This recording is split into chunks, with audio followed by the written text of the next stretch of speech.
Good morning बच्चों। बस 2 minute wait करेंगे, फिर स्टार्ट करते हैं। ये वॉइस आ रही है आपको? प्लीज बताइए। Yes, sir. ऑलराइट।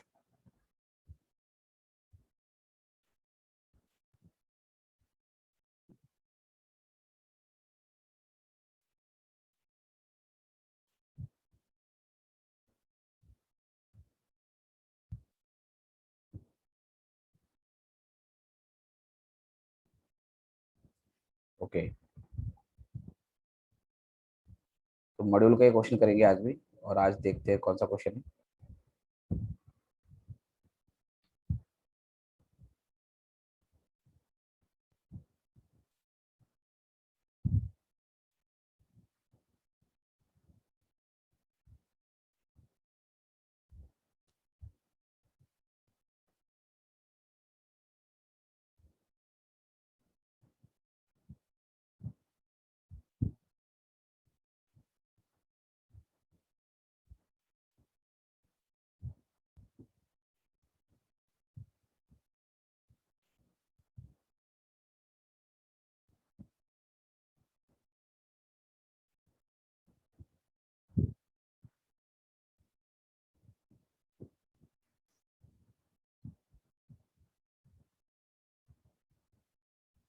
कि लास्ट क्वेश्चन हमने जो किया था वो था क्वेश्चन नंबर 11। 11 कल किया है हमने, उसके बाद 12 और 13 छोटे क्वेश्चन है, तो आई गेस खुद करना चाहिए आपको। ठीक है, एक बार क्वेश्चन नंबर 6 देखिए। Question number 6। Okay, 219 page. Question number 6। Okay, अभी लेके आता हूँ उसको।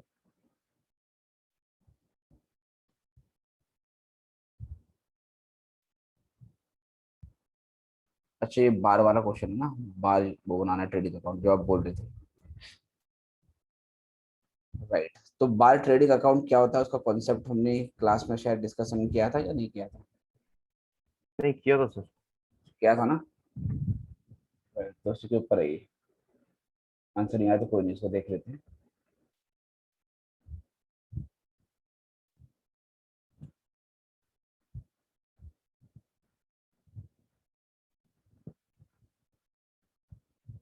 और ये क्वेश्चन है,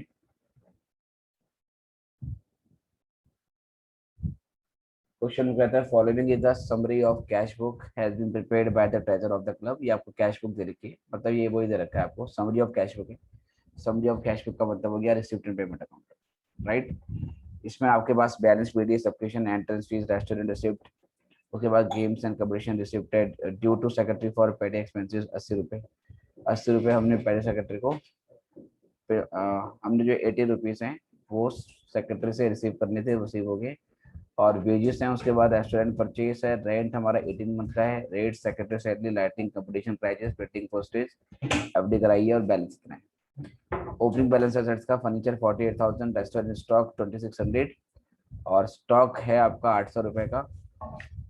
स्टॉक ऑफ प्राइसेस 800 और 5200 was owing to supply for the restaurant. ये रखे में क्रेडिटर्स। 31 मार्च 13 को रेस्टोरेंट का स्टॉक है वो 3000 का है, प्राइजेस इन हैंड आपके 500 रुपए के हैं, वाइल द क्लब और ₹5600। ठीक है, तो रेस्टोरेंट इतना था, पैसे इतना, वाइल द क्लब और ₹5600 फॉर रेस्टोरेंट सप्लाई। ठीक है, और ये आपको दे रखा है एंड वाले क्रेडिटर्स। ठीक है ना, ओड का मतलब देने है।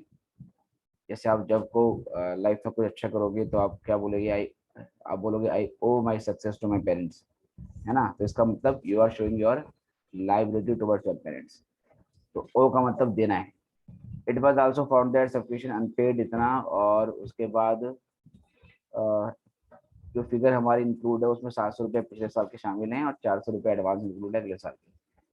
Prepare profit and loss account. Right, इसमें प्रॉफिट लॉस अकाउंट बनाने को आपको बोला हुआ है, मतलब आपको ट्रेडिंग प्रॉफिट लॉस अकाउंट बनाना पड़ेगा, क्योंकि जो रेस्टोरेंट गिवन है आपका, तो रेस्टोरेंट के लिए करना पड़ेगा। और उसके अलावा आपको जनरल इनकम और एक्सपेंडिचर अकाउंट बनाना है with balance sheet after writing of 10% of the furniture, है ना। तो आपका ये क्वेश्चन था कि इसमें प्रॉफिट लॉस क्यों बन रहा है।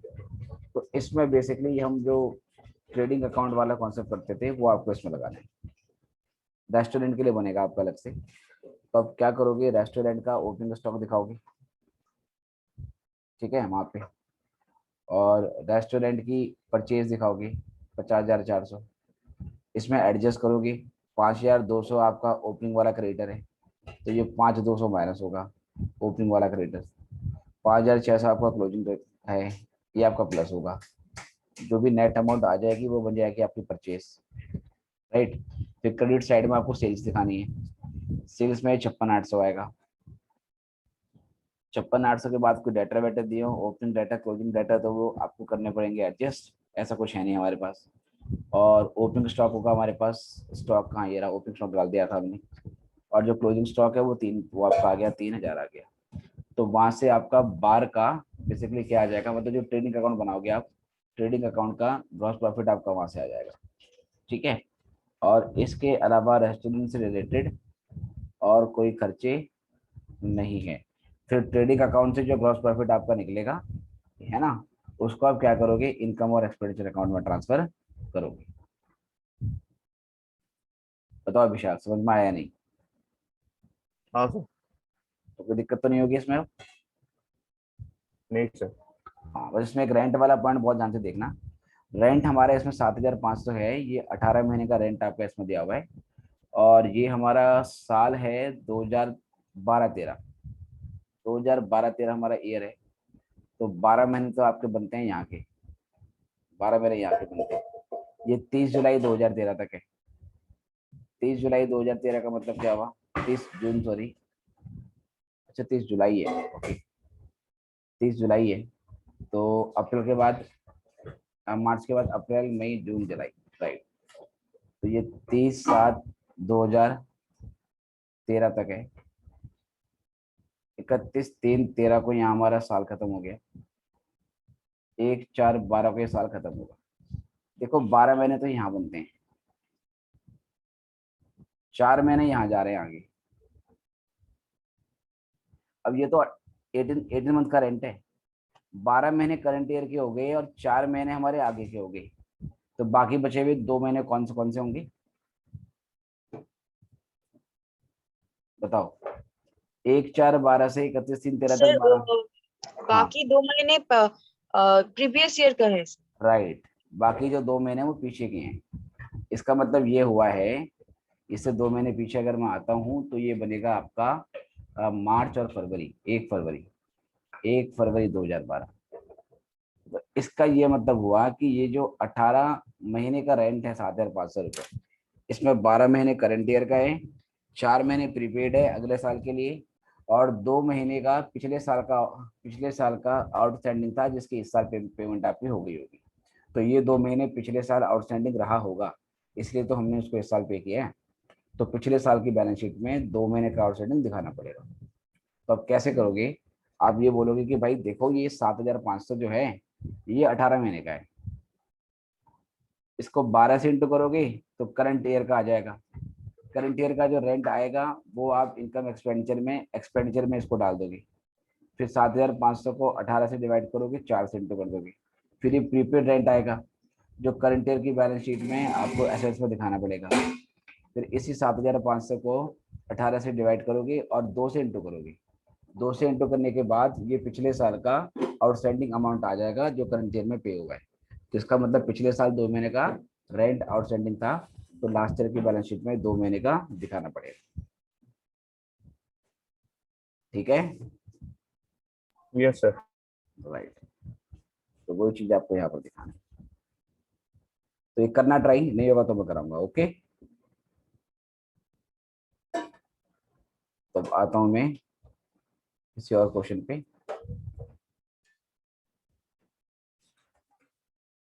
मैं कह रहा था कि आपको कल 11th कराया था हमने, 12th आपने खुद करना है। और 13 क्वेश्चन क्या है देख लेते हैं।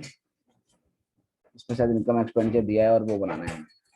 अच्छा दोनों दिए, राइट। 13 में दोनों दिए, ओके। ये करते हैं, ये क्वेश्चन अलग है, इसको मैं कॉपी करके लाता हूँ।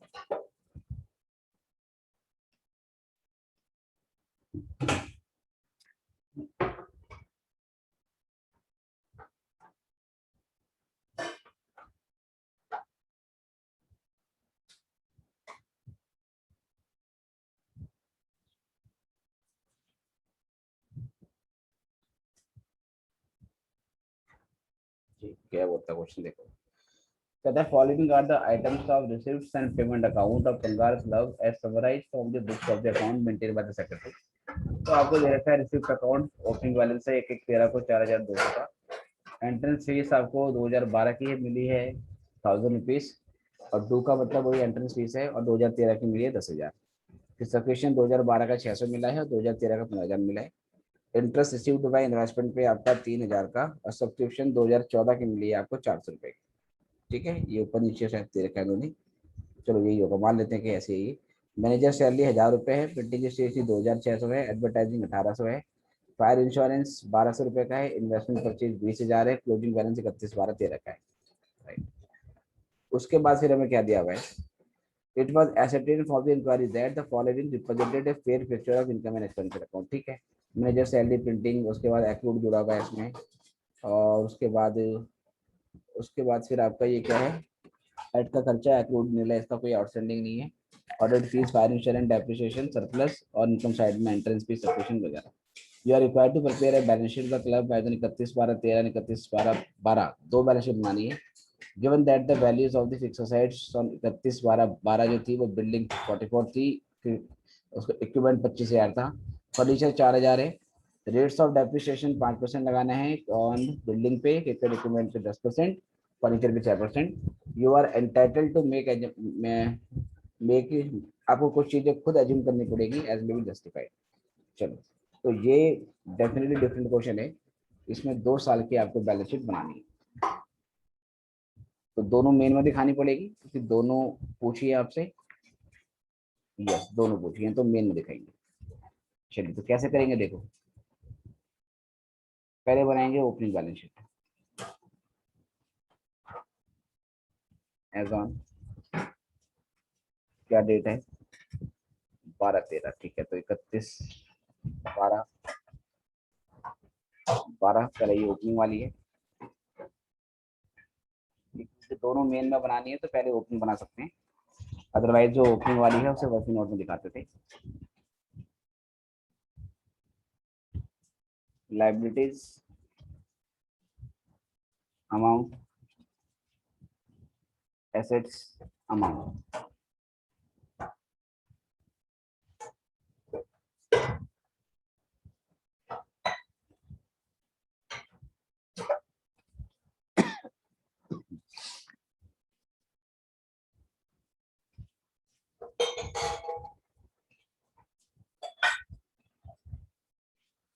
चलो, सर इसमें क्या सिर्फ बैलेंस शीट ही बनाना पड़ेगा? सिर्फ बैलेंस शीट बनानी है और कुछ नहीं बनाना, सिर्फ बोला था बैलेंस शीट बनाओ बस। बैलेंस शीट एज ऑन, क्योंकि रिसिप्ट, पेमेंट और इनकम एक्सपेंडिचर दोनों गिवन है, तो हमें इसमें ऑब्जर्वेशन करके और नीचे कुछ एडजस्टमेंट गिवन है उनको देख के फिर करना पड़ता है कि किस तरीके से क्या क्या पॉसिबिलिटी हो सकती है। कि रिसिप्ट में कोई एक्सपेंस है, उसकी अमाउंट डिफरेंट है, इनकम एक्सपेंडिचर में डिफरेंट है, तो what can be the possible reason. Rent paid अगर रिसिप्ट में दिखा रखा है, रेंट का अमाउंट रिसिप्ट में दिखा रखा है, सॉरी पेमेंट में दिखा रखा है 50,000 का, एक्सपेंडिचर में दिखा रहा है 60 का, तो 10 का डिफरेंस क्यों है। अब समझोगे खुद ही कि जो इनकम और एक्सपेंडिचर है वो एक्रूड पे बना होगा, रिसिप्ट पेमेंट कैश बेसिस पे बना होगा, तो उसके हिसाब से हमें एडजस्टमेंट करनी पड़ेगी।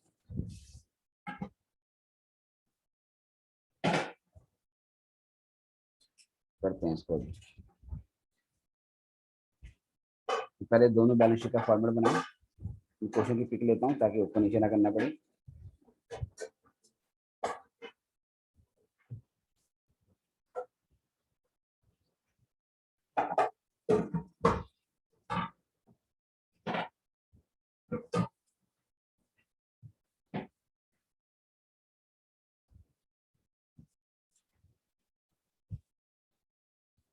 चलिए, तो सबसे पहले हम क्या करेंगे, जो इनकम और एक्सपेंडिचर अकाउंट है और जो रिसिप्ट और पेमेंट अकाउंट है उन दोनों को कंपेयर करेंगे। कंपेयर करने का मतलब है कि कोई अमाउंट अगर दिखा रखा है तो पेमेंट में कितना है और एक्सपेंडिचर में कितना है। अगर मैं पेमेंट से स्टार्ट करूं, मैनेजर की सैलरी पेमेंट साइड में है 1,000 रुपया, ठीक है, और इनकम एक्सपेंडिचर में कितनी है सर? इनकम एक्सपेंडिचर में जो मैनेजर की सैलरी है वो है 1500 रुपीज। ओके जी, नीचे इसके बारे में कुछ पॉइंट नहीं दिया, वो आपको चेक करना है। You are required to prepare balance sheet, और उसके बाद फिक्स एसेट्स के बारे में बोला हुआ है, नीचे बोला कुछ नहीं बोला, नीचे कोई आउटस्टैंडिंग एडवांस कुछ नहीं है। अब आप इंटरप्रेट करो इस चीज को। पेमेंट साइड में कह रहा है कि हमने 1000 रुपए का अमाउंट, करंट ईयर में पे किया है, जबकि एक्सपेंडिचर में क्या दिखा रहा है कि मैनेजर की सैलरी 1500 रुपये होनी चाहिए। एक्रूअल बेसिस पे करंट ईयर की 1500 बनती है, जबकि पेमेंट हमने किसकी करी है? 1000 की करी है। बताइए, तो ये 500 का जो डिफरेंस है ये क्या शो करता है? आउटस्टैंडिंग। आउटस्टैंडिंग। तो यू कैन अज्यूम कि करंट ईयर में 500 रुपए की सैलरी आपकी आउटस्टैंडिंग है। एक पॉसिबिलिटी और है, बताओ, कैन यू गेस? पहले आपने बताई कि ये करंट ईयर में आउटस्टैंडिंग होगा, ठीक है, दूसरी क्या होगी बताओ? एक पॉसिबिलिटी और हो सकती है, एडवांस पे कर रखा हो। एडवांस पे क्या हो, कब? Last year. बिल्कुल सही, तो बिल्कुल सही, बिल्कुल सही। तो हम ये भी मान सकते हैं कि या तो करंट ईयर का ये 500 रुपए का अमाउंट आउटस्टैंडिंग है, इसे पे करना बाकी है, या ये भी हो सकता है कि पिछले साल हमने 500 रुपए एडवांस में पे कर दिए थे। अगर पिछले साल 500 रुपए एडवांस में पे कर दिए थे तो करंट ईयर में वो नहीं पे करने पड़ेंगे, इसलिए करंट ईयर में पेमेंट अब 500 रुपए की कम जो है वो आपने शो करी है, मतलब 1000 दिखाई है। बट करंट ईयर में तो एक्रूअल बेसिस पे दिखाते हैं, कितना पे किया, कम पे किया, ज्यादा पे किया, उससे मतलब नहीं है। दोनों की दोनों पॉसिबिलिटी है। मैं ये मान रहा हूँ कि सबसे सिंपल चीज कि 500 रुपए करंट ईयर के आउटस्टैंडिंग है, तो करंट ईयर के बैलेंस शीट में यहाँ पर डाल देंगे, ठीक है। तो आउटस्टैंडिंग मैनेजर सैलरी, सर हाँ जी। सर अगर पिछले साल में एडवांस में दिया होता तो पिछले साल के बैलेंस शीट में तो होता ना। इस साल की बैलेंस शीट तो है ही नहीं ना, वो तो हमें बनानी है। अच्छा अच्छा। हाँ, पिछले साल की बैलेंस शीट तो बनानी है हमने, तो अगर एडवांस होता तो एडवांस मान लेते, तो पिछले साल की बैलेंस शीट में अब उसको क्या करते, फिर एसेट पर दिखाते। ऐसे टाइम में दिखाता है। हाँ, या तो लास्ट ईयर में दिखाओ एसेट में, या यहाँ दिखाओगे आप 500 रुपये, ठीक है। Right, sorry. उसके बाद फिर देखना है, सब्सक्रिप्शन आपको दिखा रखा है इनकम साइड में 15,600 की एक्रूअल बेसिस पर 15,600 बनता है। ओके जी। और रिसिप्ट साइड में आपको दिखा रहा है कि एंट्रेंस फीस 2012 को आपको मिला है 1000, 2013 को मिला है आपको 10,000, और 2014 का मिला है 400। अब एक बात समझो, अगर हमें सब्सक्रिप्शन 2012 का इस साल मिल रहा है, तो इसका क्या मतलब है? 2012 का इस साल मिल रहा है करंट ईयर में 2013 में, तो क्या मतलब है कि पिछले साल 600 रुपए आउटस्टैंडिंग रह गए होंगे, पिछले साल 600 रुपए आउटस्टैंडिंग रह गए होंगे, जिसको करंट ईयर में हमने रिसीव किया है। बोलो हाँ या ना? Yes sir. राइट। तो लास्ट ईयर की बैलेंस शीट में what you will do, outstanding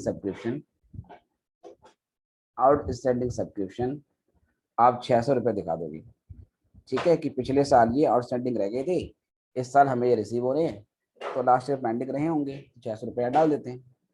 चलो जी, करंट ईयर का सब्सक्रिप्शन हमें रिसिप्ट दिखा रहा है 15,000 का, लेकिन इनकम एक्सपेंडिचर में अगर आप सब्सक्रिप्शन के अमाउंट देखो तो 15,600। इसका क्या मतलब है? करंट ईयर में 15,600 मिलना चाहिए था, जबकि करंट ईयर के लिए अमाउंट सिर्फ आपको कितना मिला है? करंट ईयर के लिए आपको 15,000 ही मिला है।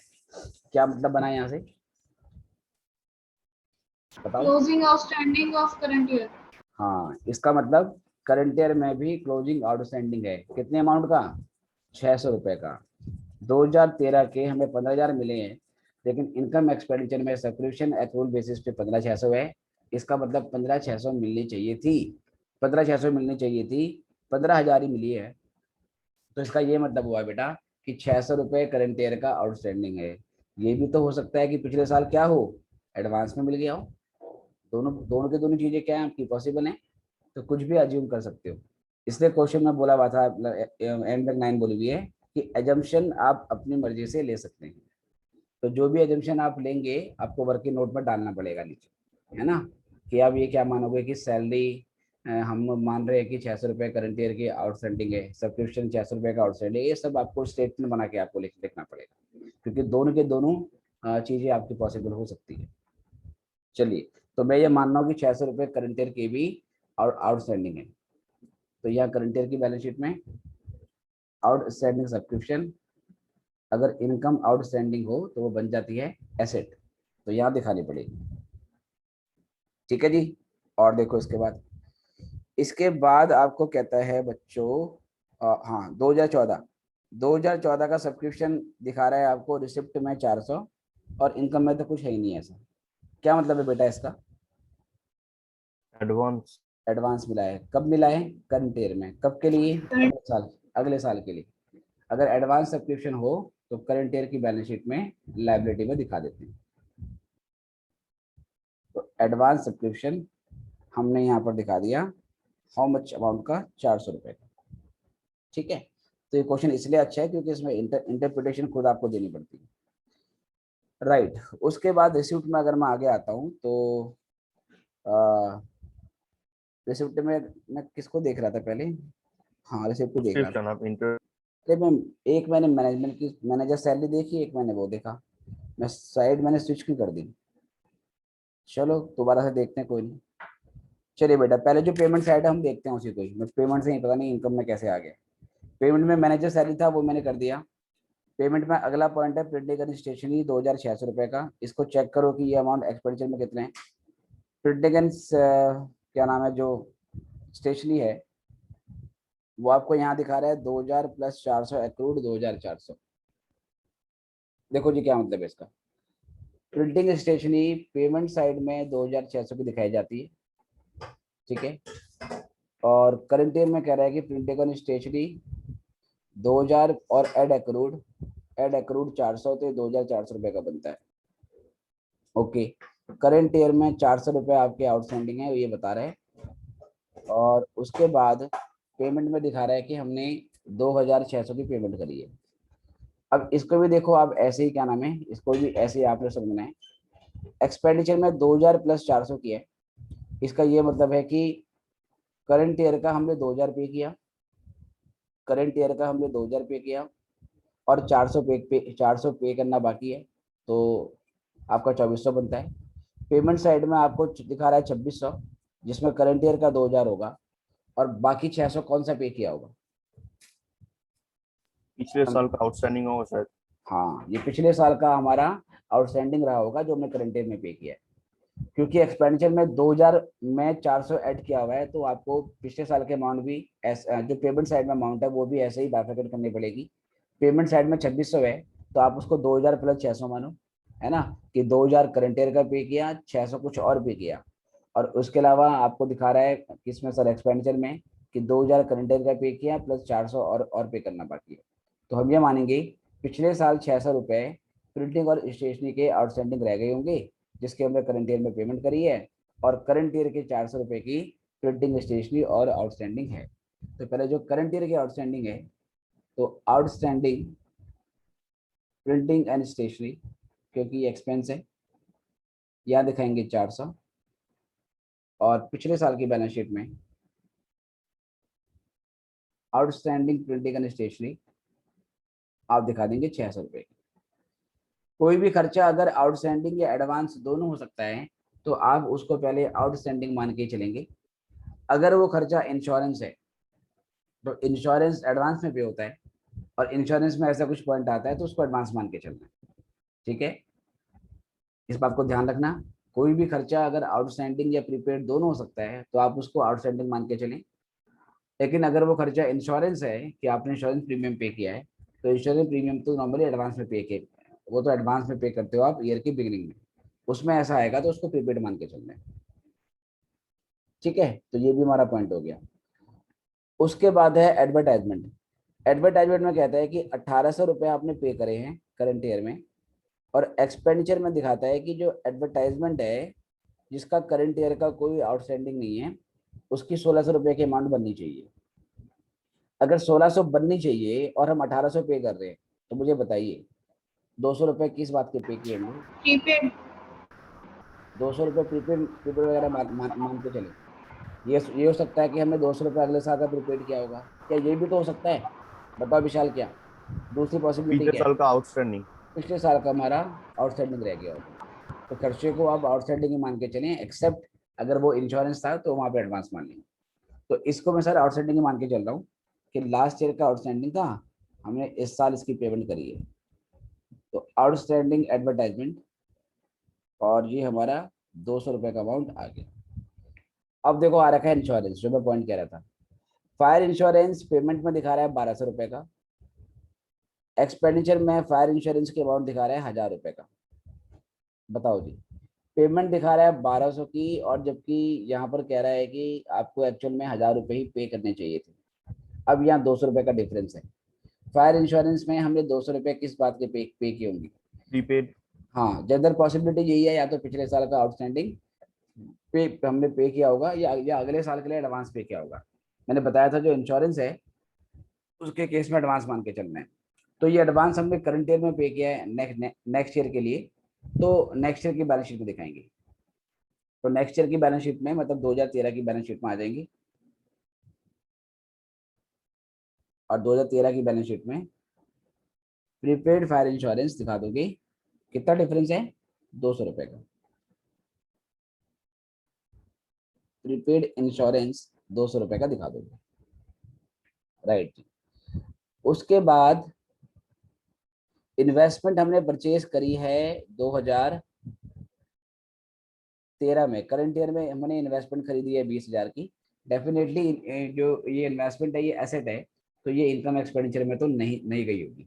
पर हम ये चेक करेंगे, अगर इसकी कोई डेट वगैरह गिवन है, अगर कोई इंटरेस्ट का रेट गिवन है, तो इसकी कैलकुलेशन करनी पड़ सकती है, उसके हिसाब से कोई आउटस्टैंडिंग वगैरह निकल सकता है। लेकिन मुझे डेट वगैरह दिख नहीं रही, डेट वगैरह कुछ भी नहीं है। फिर ये चेक करूंगा पिछले साल इन्वेस्टमेंट कितनी थी, पिछले साल की इन्वेस्टमेंट पिछले साल की बैलेंस शीट में आएगी, और करंट ईयर की इन्वेस्टमेंट में उसे पहले कैरी फॉरवर्ड करेंगे, और जो परचेज करी है फ्रेश उसको प्लस करके लिख देंगे।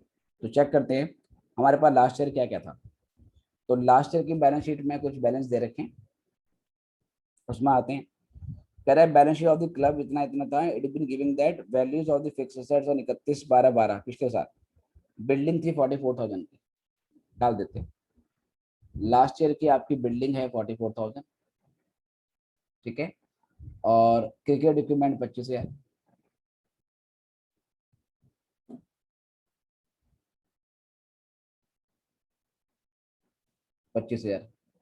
उसके बाद फर्नीचर 4,000, ये पहले लास्ट ईयर की बैलेंस शीट में डाल दिया। तो लास्ट ईयर मुझे इन्वेस्टमेंट के नाम से कुछ नहीं दिख रहा ना, लास्ट ईयर इन्वेस्टमेंट के नाम से कुछ भी नहीं था। इसका मतलब ये फ्रेश इन्वेस्टमेंट है, नई इन्वेस्टमेंट है जो हमने पहली बार खरीदी है। तो ये इन्वेस्टमेंट जो है 20,000 की, इसको करंट ईयर की बैलेंस शीट में डाल देंगे, और इन बिटवीन ये सारी फिक्स्ड एसेट्स नई बैलेंस शीट में कैरी फॉरवर्ड तो करेंगे। चलो वो लिखते हैं बाद में, पहले इन्वेस्टमेंट डाल देते हैं यहाँ पे। तो इन्वेस्टमेंट जो हमारी बनती है फ्रेश, वो बनती है 20,000, ठीक है। बाकी एसेट्स को बाद में भी कंपेयर करेंगे। नाउ उसके बाद पेमेंट साइड में आपको क्लोजिंग बैलेंस दे रखा है 31/12/2013 7,600 रुपये। मुझे बताओ पेमेंट साइड का क्लोजिंग बैलेंस क्या शो करता है?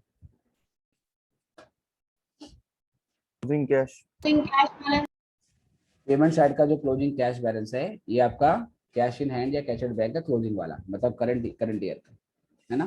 तो कैश के नाम से डाल देता हूँ मैं इसको, क्लोजिंग कैश आपका 7,600 है।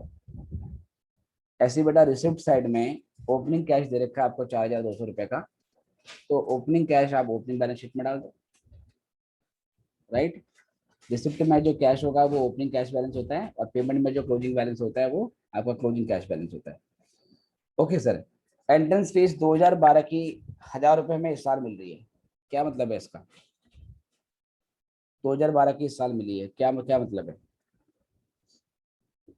पिछले साल का आउटस्टैंडिंग हिस्सा रिसीव हो। हाँ, पिछले साल आउटस्टैंडिंग रहा होगा, राइट।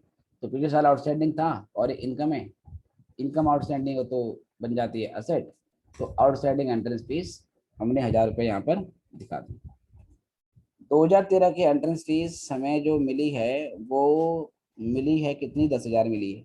चलो जी चेक करें, मिलनी कितनी चाहिए थी? एंट्रेंस फीस 10,500 दिखा रहा है जी।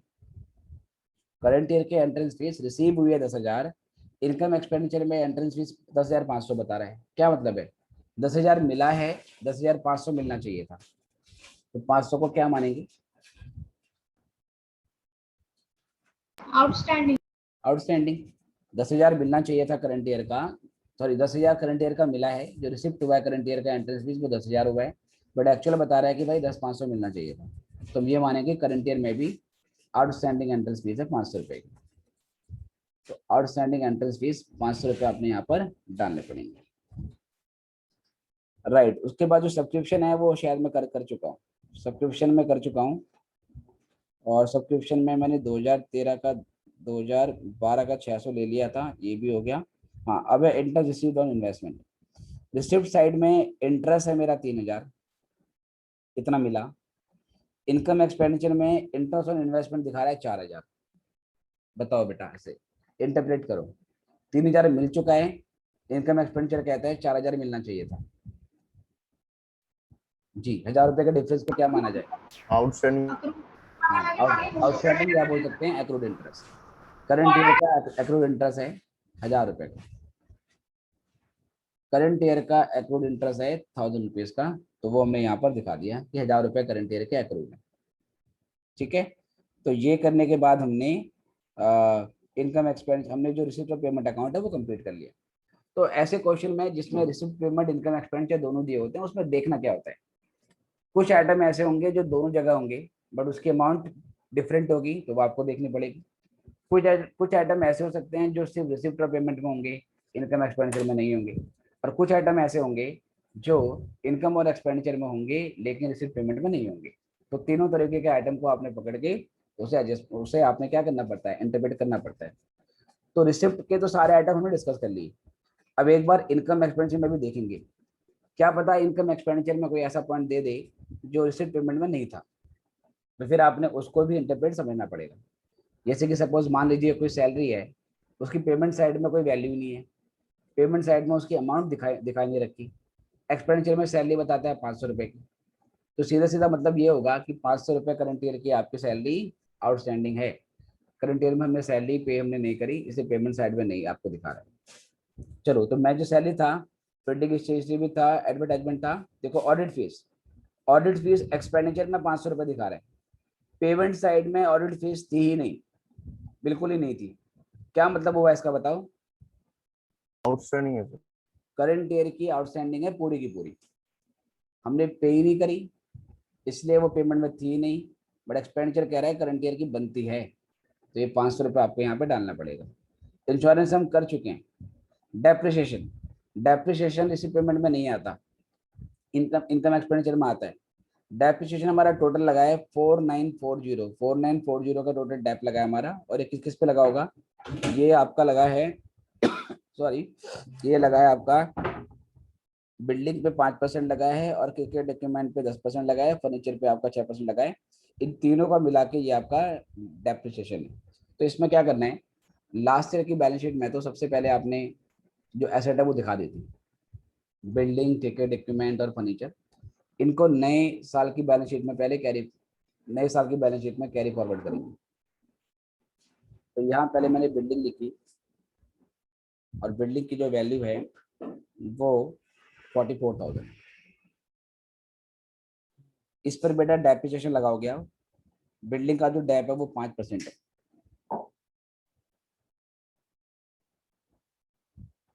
क्वार्टर फोर का 5% निकालेंगे 2,200 आएगा। 44 और 2 42, 41,800। एक मिनट ना,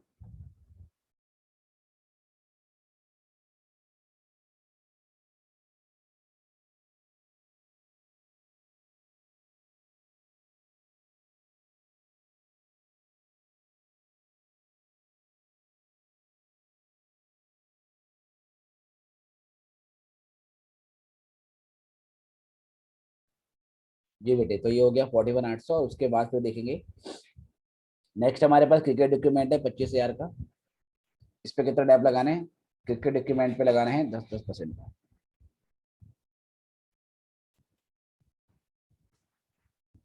तो क्रिकेट इक्विपमेंट का हमारे पास ओपनिंग बना 25,000 का था, करंट ईयर में कोई परचेज सेल नहीं हुई है, तो ये आया हमारे पास एज इट इज। इस पे डैप लगाओ एट 10%, 2500, तो ये 22,500 हो गया।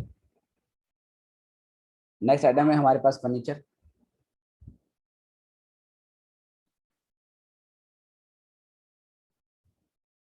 फर्नीचर हमारे पास 4,000 था, करंट ईयर में कोई परचेज नहीं हुई है, वरना पेमेंट साइड में आपको दिखा देता। और लेस करेंगे डेप्रिसिएशन, और फर्नीचर पे आपका जो डेप्रिसिएशन है वो 6% है।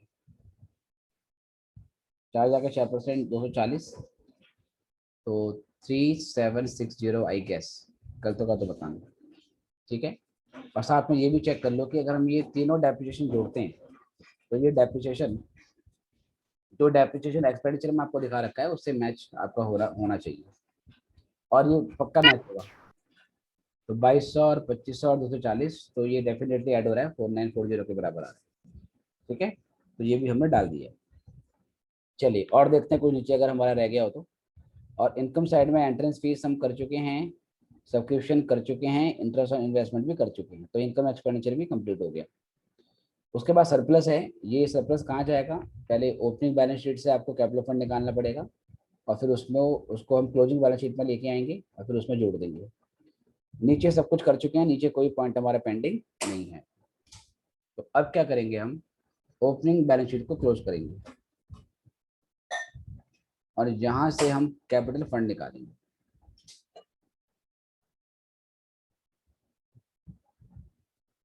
बताओ जी, इसको जोड़ें और माइनस करें, बताओ कितना आता है।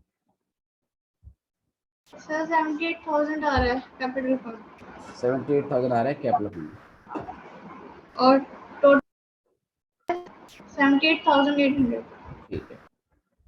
78,800 का टोटल आ गया।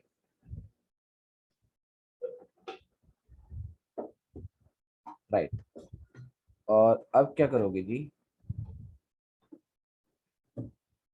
इसी कैपिटल फंड को क्लोजिंग बैलेंस शीट में लेके जाओगे।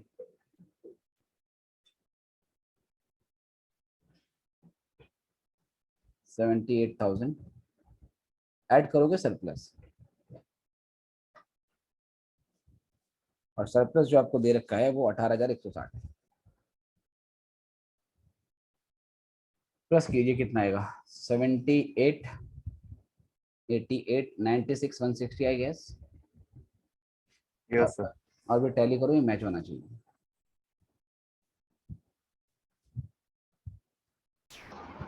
सर टोटल आ रहा है 97,916, बोथ साइड मैच कर रही है। ठीक है, 97,960 और ये टैली हो गया। तो ऐसे क्वेश्चन में मजा ये आता है कि आपको खुद ही इंटरप्रेट करना पड़ता है कि क्या हुआ होगा, और साइमल्टेनियसली आपको कैश बेसिस, एक्रूल बेसिस आपको लगाना पड़ता है कि जो रिसिप्ट पेमेंट है वो कैश बेसिस पे बनाए, इनकम एक्सपेंडिचर एक्रूल पे बनाए। तो डिफरेंसेस का क्या क्या बेसिकली मीनिंग बनेगा वो आपको देखना पड़ेगा।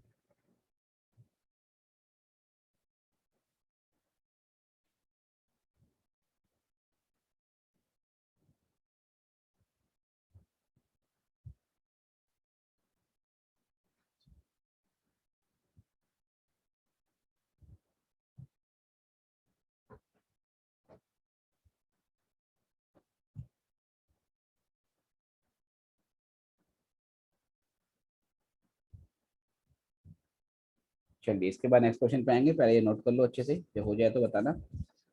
स्क्रीन अप डाउन करनी है तो भी बताना।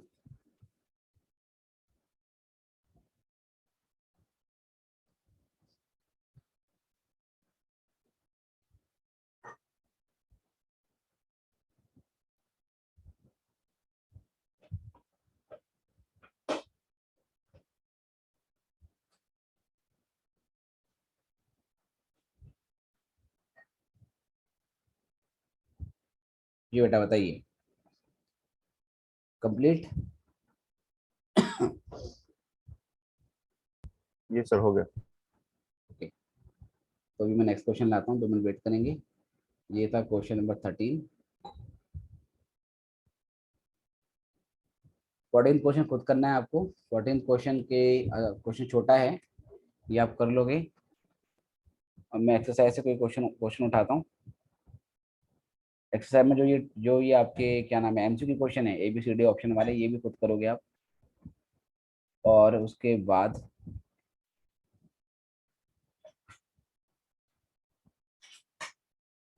एक्सरसाइज का क्वेश्चन नंबर फर्स्ट दिख रहा है मुझे।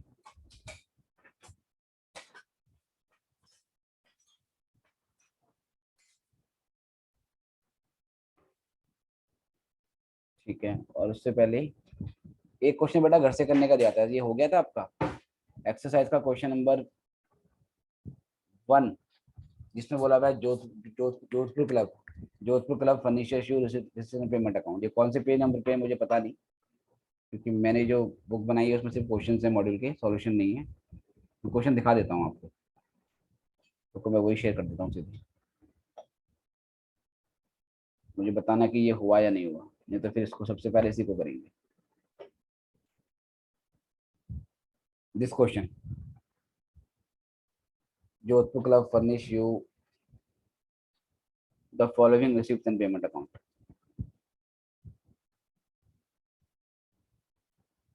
बताइए ये कर लिया आप लोगों ने या मैं ऐसे कराऊं? अगर नहीं हुआ है तो मैं इसको करता हूँ।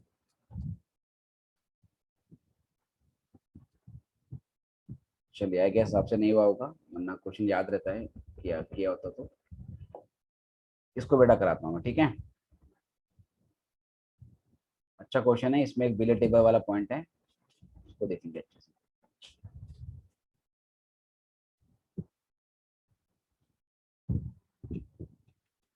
इसको कॉपी करता हूँ मैं और नेक्स्ट स्लाइड पे लेके आता हूँ।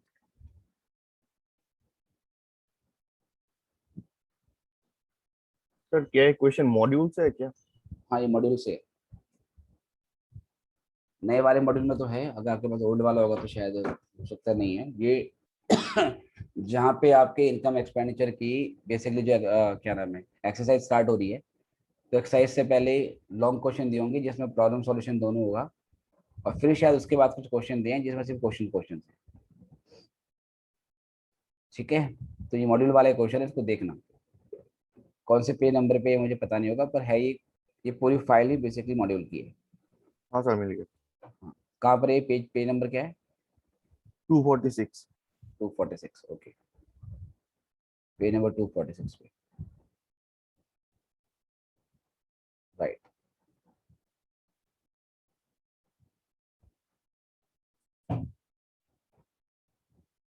तो आते हैं इस पे, पहले इसमें बीच में पेज लेने पड़ेंगे मुझे।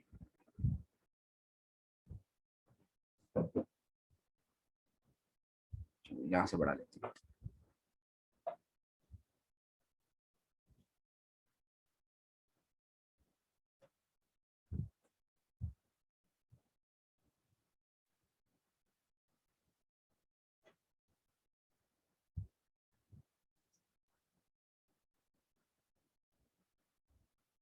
चलिए, क्वेश्चन कहता है आपको Jodhpur club furnitures you reception payment account for their ended on this and this. और नीचे हमें कुछ पॉइंट दे रखे हैं जिसके बारे में एडजस्टमेंट एक डॉट लगा देते हैं। सब्सक्रिप्शन के बारे में बोला हुआ है तो ये डॉट लग गई। इंश्योरेंस प्रीमियम के बारे में बोला हुआ है तो इंश्योरेंस प्रीमियम में भी एक डॉट लगानी पड़ेगी। इंश्योरेंस प्रीमियम आउटस्टैंडिंग बोला हुआ है, नॉर्मली प्रीपेड होता है, तो हम चलो बता दें कि आउटस्टैंडिंग है तो फिर आउटस्टैंडिंग मान के चलेंगे। मिसलेनियस एक्सपेंसेस हैं तो यहाँ पे फिर से डॉट लग जाएगी। और उसके बाद फिर हमारा नेक्स्ट जो है, एक मिनट ना, नेक्स्ट हमारे पास डोनेशन के बारे में बोला हुआ है कि डोनेशन कैपिटलाइज करना है। एंट्रेंस फीस के बारे में कुछ बोला हुआ है, और बिलियर टेबल के बारे में कोई एडजस्टमेंट है। ठीक है, तो इस तरीके से डॉट लगा दिया हमने, जिससे याद रहेगा कि ये एडजस्टमेंट है। ओके, करते हैं क्वेश्चन को सॉल्व। रिक्वायरमेंट है इनकम और एक्सपेंडिचर और बैलेंस शीट बनानी है, और क्लोजिंग बैलेंस शीट बनानी है, लेकिन जो कैप का फंड है वो नहीं गिवन है, तो वर्क के नोट में ओपनिंग बैलेंस शीट भी बनानी पड़ेगी। चलिए करते हैं क्वेश्चन को। क्लब का नाम है जोधपुर क्लब।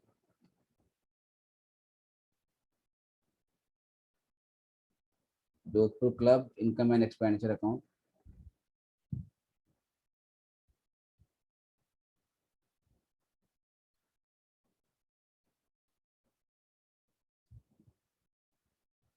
तो कल एक क्लास और रख के इसको कर देंगे खत्म। मंडे को हम लेबर करेंगे, लेबर के क्वेश्चंस। बीच में आपको मैंने टाइम दे दिया, आप मॉड्यूल से क्वेश्चन कर लेना और सिर्फ लेबर कॉस्टिंग के डाउट लेंगे मंडे को। और कुछ एक्स्ट्रा क्वेश्चन करवाना होगा अगर कुछ मुझे लगे कि इसमें कुछ और वैरायटी दे सकते हैं तो देखेंगे। अदरवाइज मंडे को लेबर खत्म करके फिर ट्यूसडे को फिर कॉस्टिंग ही कराएंगे, उसमें कुछ नया नया चैप्टर स्टार्ट करेंगे। सॉरी, एक्सपेंडिचर और इनकम।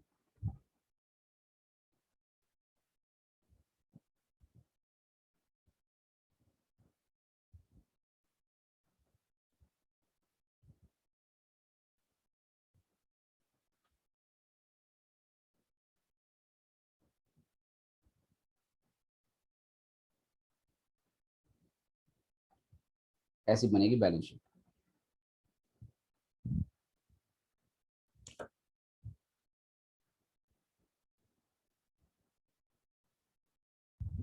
एज ऑन, एक बनेगी करंट ईयर की। करंट ईयर की डेट है 31/3/13।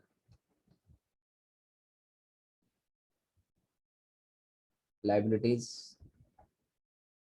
Amount, assets amount.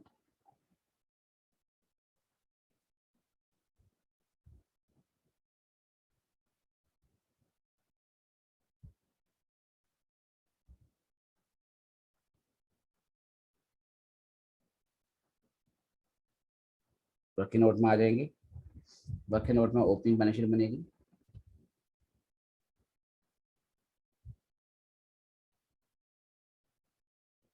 डेट डाल देंगे करंट ईयर के बिगनिंग की या पिछले साल के एंड।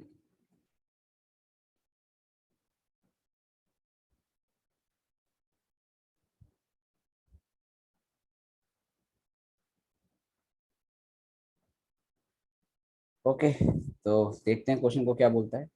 आप लोग बनाओ फॉर्मेट, फिर कंटिन्यू करते हैं इसको।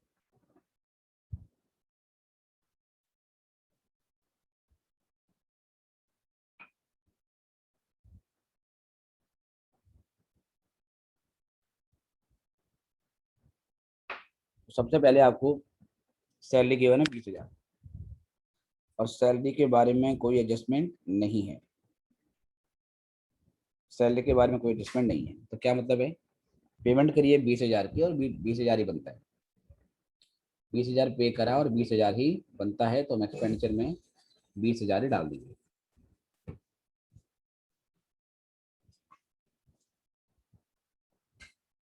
अगला आपको दे रखा है रिपेयर एक्सपेंस जो कि 5,000 है। रिपेयर एक्सपेंस के बारे में भी कोई एडजस्टमेंट नहीं है तो 5,000 पे किया है, 5,000 ही बनता है तो ये भी 5,000 आ जाएगा।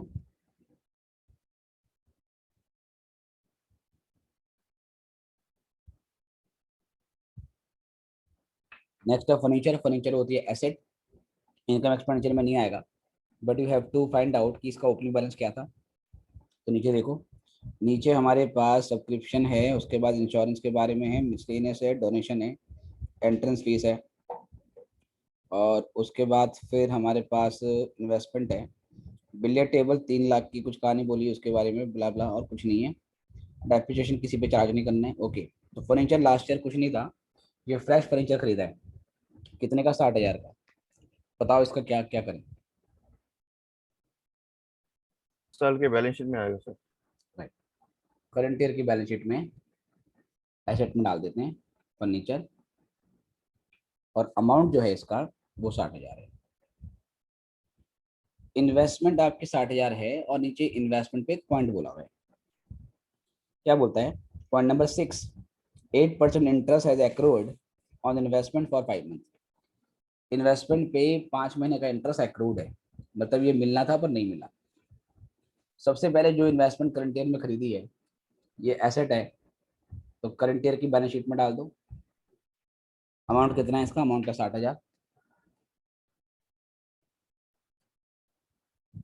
इसके अलावा इनकम साइड में इंटरेस्ट ऑन इन्वेस्टमेंट 1,000 रुपये हमें दे रखा है। 1,000 रुपये ऑलरेडी मिल चुका है और कह रहा है 5 महीने का एक्रूड है। तो क्या किया जाए? इनकम साइड में पहले जो मिला वो लिखो, बाय इंटरेस्ट ऑन इन्वेस्टमेंट। ये हमें मिल चुका है 1,000 रुपये का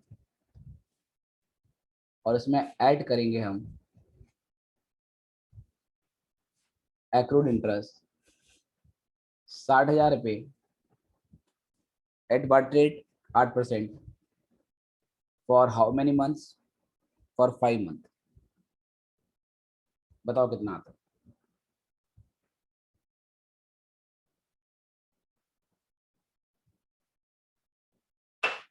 साठ हजार का 8%। हाँ बताइए। 2000 सर 2000।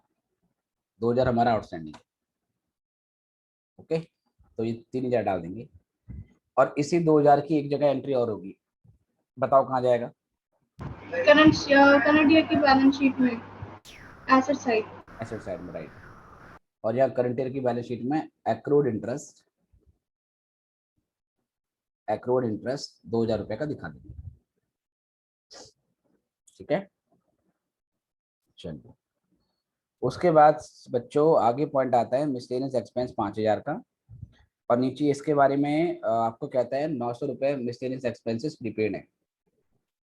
क्या किया जाए बताओ? पहले यहाँ मिसलेनियस एक्सपेंस लिखूंगा, अमाउंट है इसका 5000 का। क्या करूँ, 900 प्लस करूँ माइनस करूँ? माइनस। माइनस करेंगे क्योंकि ये अगले साल के लिए खर्चा है, अगले साल के लिए पे कर दिया एडवांस में, तो माइनस करेंगे। तो इट वुड बी 4100। और 900 रुपये जो प्रीपेड है वो कहाँ जाएगा? एसेट साइड करंट ईयर की बैलेंस शीट। राइट, तो करंट ईयर की बैलेंस शीट में प्रीपेड एक्सपेंस डाल देंगे हम। ठीक है, तो ये हो गया आपका इधर पे। तो मैं आपसे पूछता रहता हूँ ताकि आपके कॉन्सेप्ट भी ब्रशअप होते रहे कि हाँ इतना आता है 900 ना। उसके बाद हमारा अगला पॉइंट है इंश्योरेंस प्रीमियम 2000 रुपये का, और नीचे बताता है आपको कि ₹400 was the insurance premium outstanding on 31/3/2012। पिछले साल, अच्छा पिछले साल हमारा 400 रुपये आउटस्टैंडिंग था, तो डेफिनेटली करंट ईयर में उसकी पेमेंट हो गई होगी, क्योंकि ये क्या है, करंट लाइबिलिटी है। करंट लाइबिलिटी 1 ईयर के अंदर अंदर सेटल हो जाती है।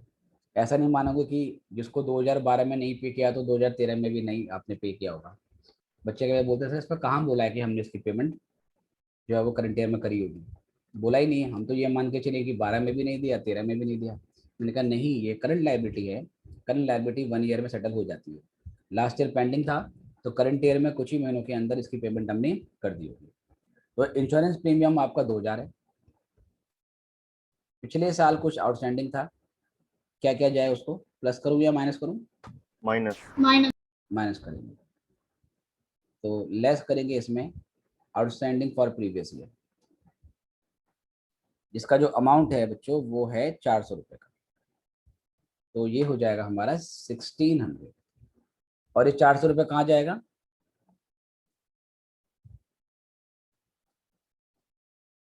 Asset side. इस साइड के बैलेंस शीट के लायबिलिटी में। पिछले साल की बैलेंस शीट में लाइबिलिटी में जाएगा, है ना? एक्सपेंस हाँ है ना बेटा? लास्ट ईयर की बैलेंस शीट। हाँ, अगर लास्ट ईयर की हाँ लास्ट ईयर की बैलेंस शीट में आपको लाइबिलिटी में दिखाना पड़ेगा। तो लास्ट ईयर की बैलेंस शीट में आ जाओ, और आउटस्टैंडिंग इंश्योरेंस हम 400 रुपये का दिखाएंगे। चलिए, उसके बाद बिलियर टेबल वाला पॉइंट है 80,000 का। बिलियर टेबल इज लाइक, कह सकता है कि मतलब फर्नीचर है, हमारी एसेट है, तो ये इनकम एक्सपेंडिचर में तो नहीं आएगा, लेकिन इसके बारे में एक बात बोली है। पॉइंट नंबर 7 है, वो ध्यान से देखना। कहता है billiard table and other sport equipments costing ₹3 lakh were purchase in the financial year 2011-12। पिछले साल हमने 3 लाख के बिलियर टेबल और स्पोर्ट इक्विपमेंट परचेज करे, जिसके 80,000 की पेमेंट हमने पिछले साल नहीं करी थी। इस बात को समझिए, पिछले साल 3 लाख की बिलियर टेबल परचेज करी, 3 लाख का था, 80,000 पिछले साल हमने पे नहीं किया था। ठीक है, आगे कहता है डेप नहीं लगाना है, वो तो छोड़ो। पहले इस इंफॉर्मेशन को आप लास्ट ईयर कैसे दिखाओगे? पिछले साल 3 लाख की बिल्डिंग दिखाई, सॉरी पिछले साल 3 लाख की स्पोर्ट इक्विपमेंट बिलियर टेबल खरीदा, और पिछले साल 80,000 की पेमेंट हमने नहीं करी थी। इसका मतलब हमने 2,20,000 की पेमेंट कर दी होगी, और बाकी 80,000 हमने प्रॉमिस किया कि आफ्टर सम टाइम, कुछ टाइम के बाद उसकी पेमेंट कर दी जाएगी।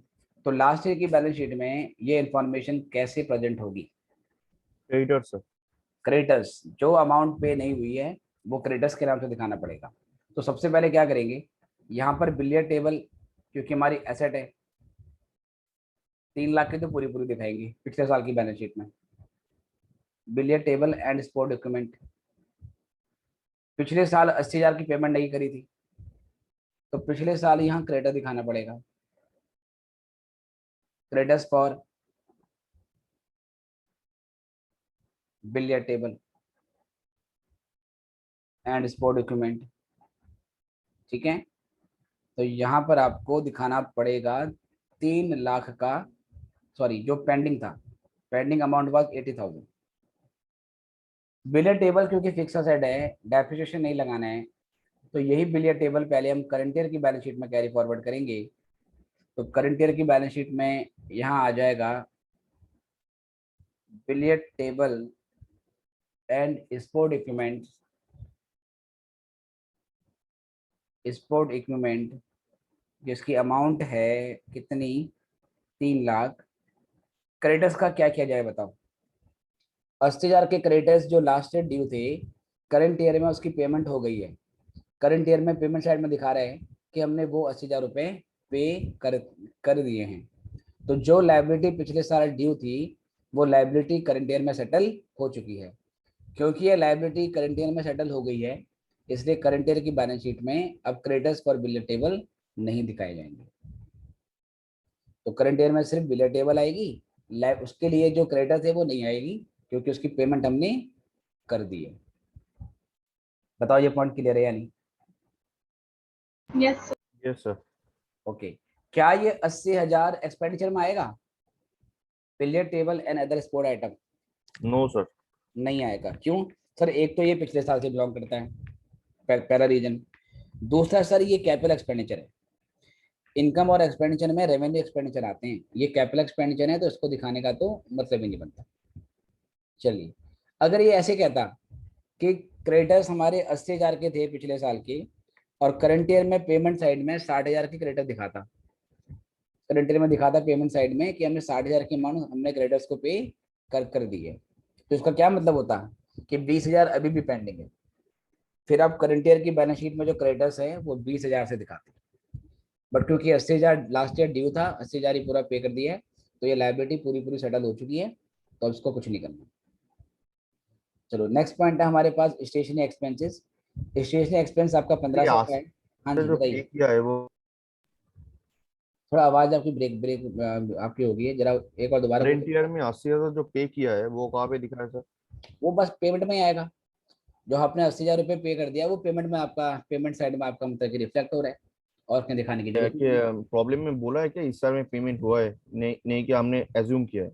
नहीं, देखो रिसिप्ट एंड पेमेंट अकाउंट हमें क्वेश्चन में बना के दिया है ना, तो रिसिप्ट का क्या मतलब होता है, जो एक्चुअल में कैश रिसीव हुआ। पेमेंट का क्या मतलब होता है, जो एक्चुअल में पेमेंट करी।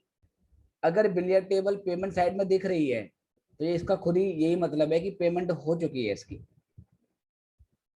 है ना। अगर रिसिप्ट एंड पेमेंट अकाउंट में ये पेमेंट साइड में दिखा रहे हैं, तो रिसिप्ट एंड पेमेंट अकाउंट तो कैश बेसिस पे बनता है। इसका ये मतलब है 80,000 की पेमेंट हुई है, तभी तो पेमेंट में दिखाया है इसको। Okay sir. राइट। अगला पॉइंट है स्टेशनरी एक्सपेंसेस। स्टेशनरी एक्सपेंसेस आपका 1500 का है, और इसके बारे में कोई एडजस्टमेंट नहीं है, तो हम ये मानेंगे 1500 पे किया और 1500 ही बनता है। तो स्टेशनरी एक्सपेंस आपको 1500 का यहाँ दिखाना पड़ेगा, 1500 का आपको यहाँ पे दिखाना पड़ेगा। ड्रामा एक्सपेंसेस आपके 5,000 का है, अगर इसके बारे में कोई एडजस्टमेंट नहीं है, तो 1500, सॉरी ड्रामा एक्सपेंसिव 5,000 पे किया और 5,000 ही पे करना था, तो ड्रामा एक्सपेंस रेवेन्यू एक्सपेंडिचर 5,000 का यहाँ दिखा देंगे पूरा। कैश इन हैंड और कैश एट बैंक, ये क्लोजिंग कैश है जी, तो बैलेंस शीट में आ जाओ और यहाँ पर कैश इन हैंड दिखा दो, अमाउंटिंग टू 26,500, और यहीं पर बैंक दिखा दो, और बैंक है आपका यहाँ 72,000, बैंक है 72,000। राइट। फिर आएंगे रिसिप्ट में। रिसिप्ट में कैश दे रखा है आपको ओपनिंग, और बैंक दिया हुआ है ओपनिंग, तो वो ओपनिंग में चला जाएगा। ओपनिंग में कैश चला गया आपका 40,000, और बैंक चला गया आपका 1 लाख। डोनेशन के बारे में कुछ एडजस्टमेंट है? करंट ईयर में Yes. 50,000 की डोनेशन मिली है और कहता है 50% डोनेशन कैपिटलाइज करना है, तो मुझे गाइड करो क्या क्या किया जाए इसका। 25,000 आएगा इनकम हाँ, एंड एक्सपेंडिचर में। 50% ठीक है, बैलेंस शीट और में, लायबिलिटी साइड। करेक्ट। तो जो डोनेशन है उसको हम 2 भागों में बांट देंगे। 25% सॉरी 50% जो है इसका मतलब 50 का आधा 25,000 ये इनकम मान ली जाएगी और बाकी 25,000 कैपिटलाइज करने हैं। कैपिटलाइज करने का मतलब है वो बैलेंस शीट में चला जाएगा। तो करंट ईयर की बैलेंस शीट में डोनेशन दिखा दो 25,000 की, या इसको कैपिटल फंड में जोड़ के भी दिखा सकते हैं। जो भी आइटम कैपिटलाइज हो रहे हैं इसका मतलब कैपिटल फंड में ऐड करके दिखा सकते हैं। All right. उसके बाद बेटा सब्सक्रिप्शन है 1,20,000 की, इतनी हमें रिसीव हुई है। और सब्सक्रिप्शन के बारे में क्या बोलता है कि इसमें 2012-13 पिछले साल का आउटस्टैंडिंग आपका 9,000 है और 13-14 में आपका एडवांस बेटा आपका 3,500 है। इसके अलावा और कुछ नहीं है इसमें, तो इसकी एडजस्टमेंट करनी पड़ेगी। तो इनकम साइड में पहले मैं लिखूंगा कि सब्सक्रिप्शन कितना है जो एक्चुअल में रिसीव हुआ है। रिसीव हुआ है 1,20,000। 2012-13 पिछले साल 9,000 रुपये आउटस्टैंडिंग थे पिछले साल के, जिसकी करंट ईयर में रिसीविंग हो गई होगी। कैसे मालूम चला सर हो गई होगी? अगेन सर ये छोटे मोटे आइटम जो होते हैं रेवेन्यू नेचर के, ये करंट एसेट्स या करंट लायबिलिटी बनते हैं अगर ये पेंडिंग होते हैं तो, है ना।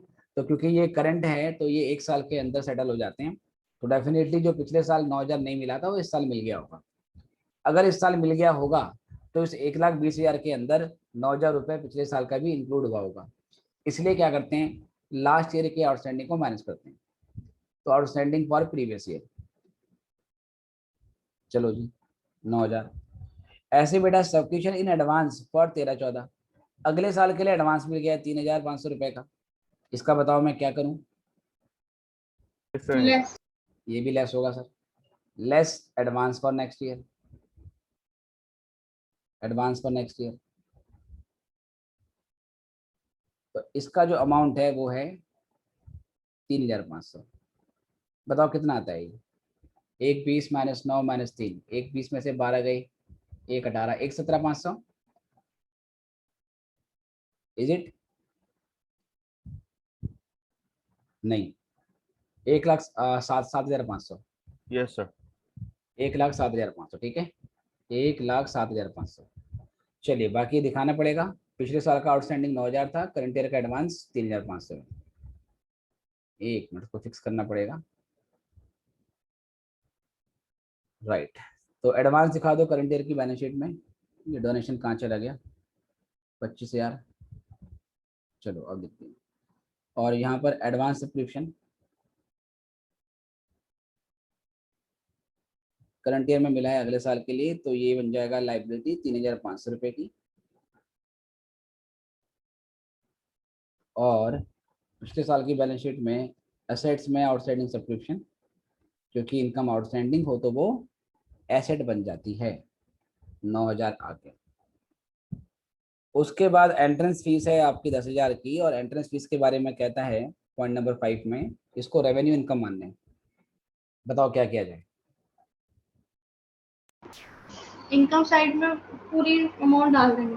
राइट, कुछ नहीं बोला होता तो भी आप रेवेन्यू मान लेते, बस नीचे वर्किंग नोट आपको डालना पड़ता है कि हम एज्यूम कर रहे हैं। तो अब तो आपका 10,000 है। इंटरेस्ट ऑन इन्वेस्टमेंट हम पहले ही कर चुके हैं। इंटरेस्ट फ्रॉम बैंक बैलेंस ये ऐसे के ऐसे ले लेंगे, इसके बारे में कोई एडजस्टमेंट नहीं है। तो जो बैंक बैलेंस पड़ा हुआ था बैंक में उस पर भी हमें इंटरेस्ट मिल जाता है। तो इंटरेस्ट ऑन बैंक ये आपका 4,000 हो गया। चलो, sale of old newspaper again revenue nature का आइटम है। न्यूज़पेपर पे प्रॉफिट लॉस नहीं देखते क्योंकि एसेट नहीं होती है। जितने में खरीदते हैं वो एक्सपेंस हो जाता है, जितने में बेचते हैं उसको इनकम मान लेते हैं। Sale of drama tickets again revenue nature item, तो ये भी ऐसे के ऐसे ही आ जाएगा सेल ऑफ ड्रामा टिकट्स। तो ये आपका 10,500। राइट, अब कुछ नीचे रहा तो नहीं। सब्सक्रिप्शन हो गया, इंश्योरेंस हो गया, मिसलेनियस एक्सपेंस कर चुके हैं, डोनेशन कर चुके हैं, एंट्रेंस फीस भी हो गया, इंटरेस्ट भी हो चुका है, बिलियर टेबल भी हो गई। ओके, तो सबसे पहले अब इसको आप क्या करोगे, क्लोज करोगे और बताओगे कि यहाँ से कितना सरप्लस या डेफिसिट आ रहा है। करो सर, बताओ क्या निकलता है इससे।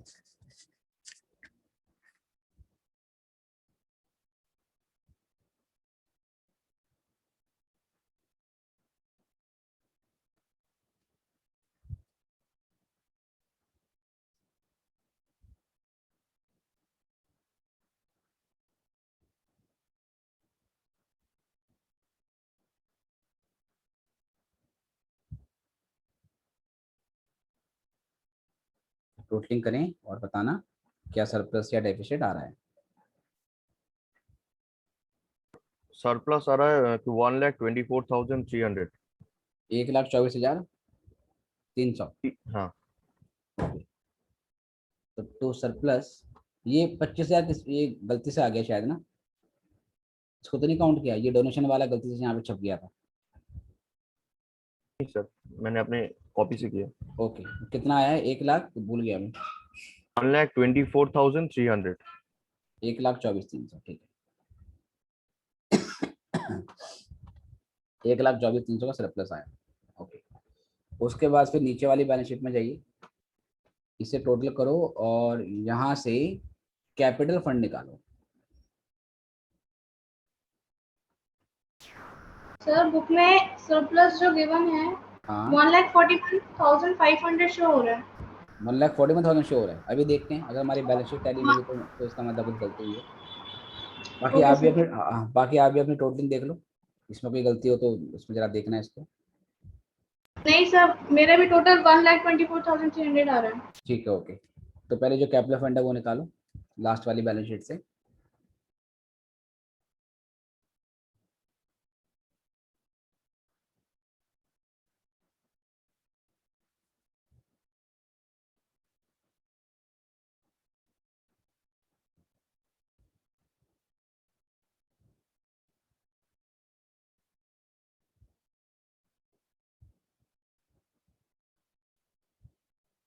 थ्री लैख 68,600।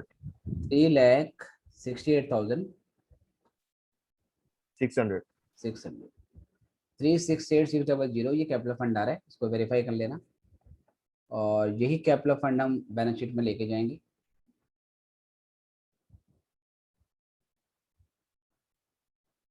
थ्री 68,600 और इसमें ऐड करेंगे सरप्लस। सरप्लस है 1,24,300। इसको जोड़ो, देखो कितना आ रहा है।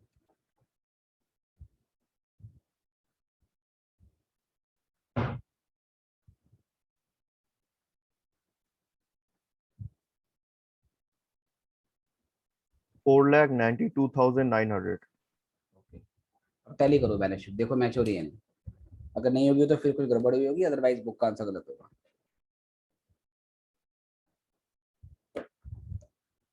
मैच हो गया तो ठीक है।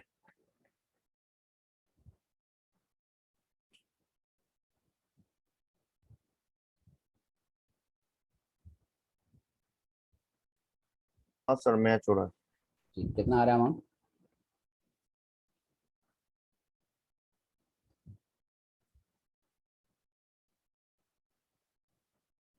5,21,400। 5,21,400। चलिए,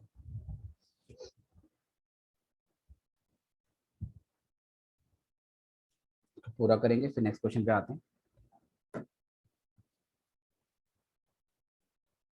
तो क्वेरी है तो बेटा यू कैन आस्क, इसमें कोई दिक्कत हो, कोई पॉइंट नहीं समझ में आया हो, दोबारा पूछ सकते हो।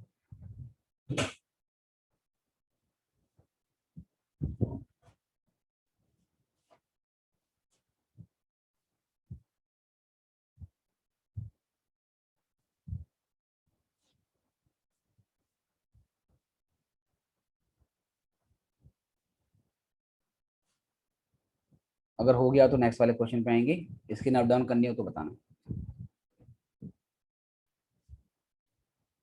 Done sir. राइट, तो इसी का जस्ट जो सेकंड क्वेश्चन है वो आपको खुद करना है बेटा, ये आपके लिए होमवर्क है, क्योंकि सिमिलर क्वेश्चन पास एग्जाम में आया हुआ है तो आपको वो मैंने ऑलरेडी करवा रखा है। ठीक है, तो सेकंड क्वेश्चन मैंने आपको करवा रखा है फ्रॉम स्कैनर, शायद फिगर वगैरह चेंज होगी तो वो कर लेना। तीसरा क्वेश्चन करते हैं इसके बाद, इसी के नेक्स्ट टू नेक्स्ट वाला क्वेश्चन। इसको पहले मैं कॉपी करके लाता हूँ और आपके मॉड्यूल में जो क्वेश्चन हमने किया है अभी उसी के जस्ट नेक्स्ट टू नेक्स्ट होगा ये।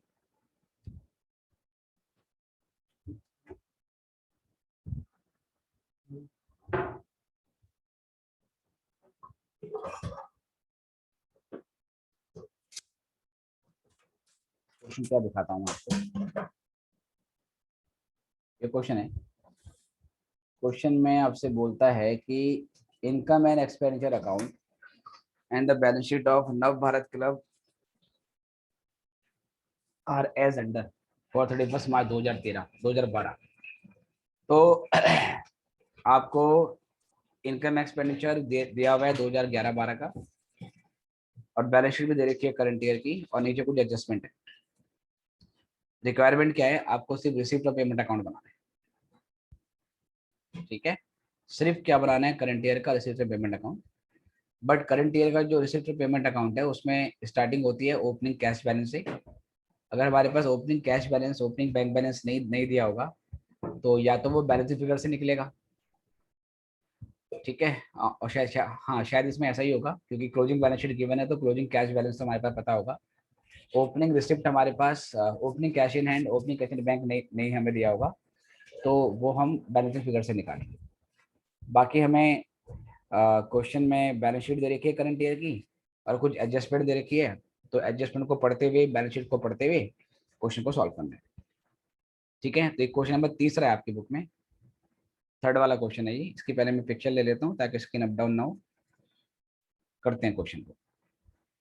तो ये भी यूनिक क्वेश्चन है कि आपको बैलेंस शीट दे दी, इनकम एक्सपेंडिचर दे दिया, जो आंसर होता है वो दे दिया आपको और कह रहा है कि बनाइए जी receipt and payment account. Right, चलो तो देखते हैं क्वेश्चन। करंट ईयर आपका है 31 मार्च 2012 का। क्लब का नाम क्या है, नव भारत क्लब। यस, नव Bharat club.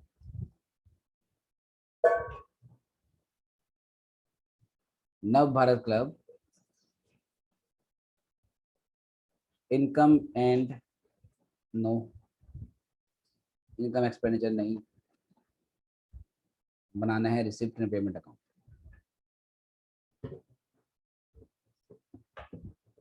Receipts and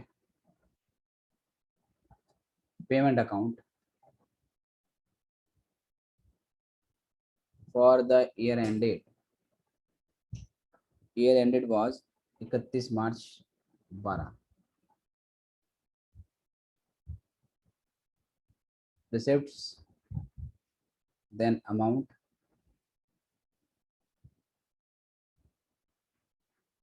payments और फिर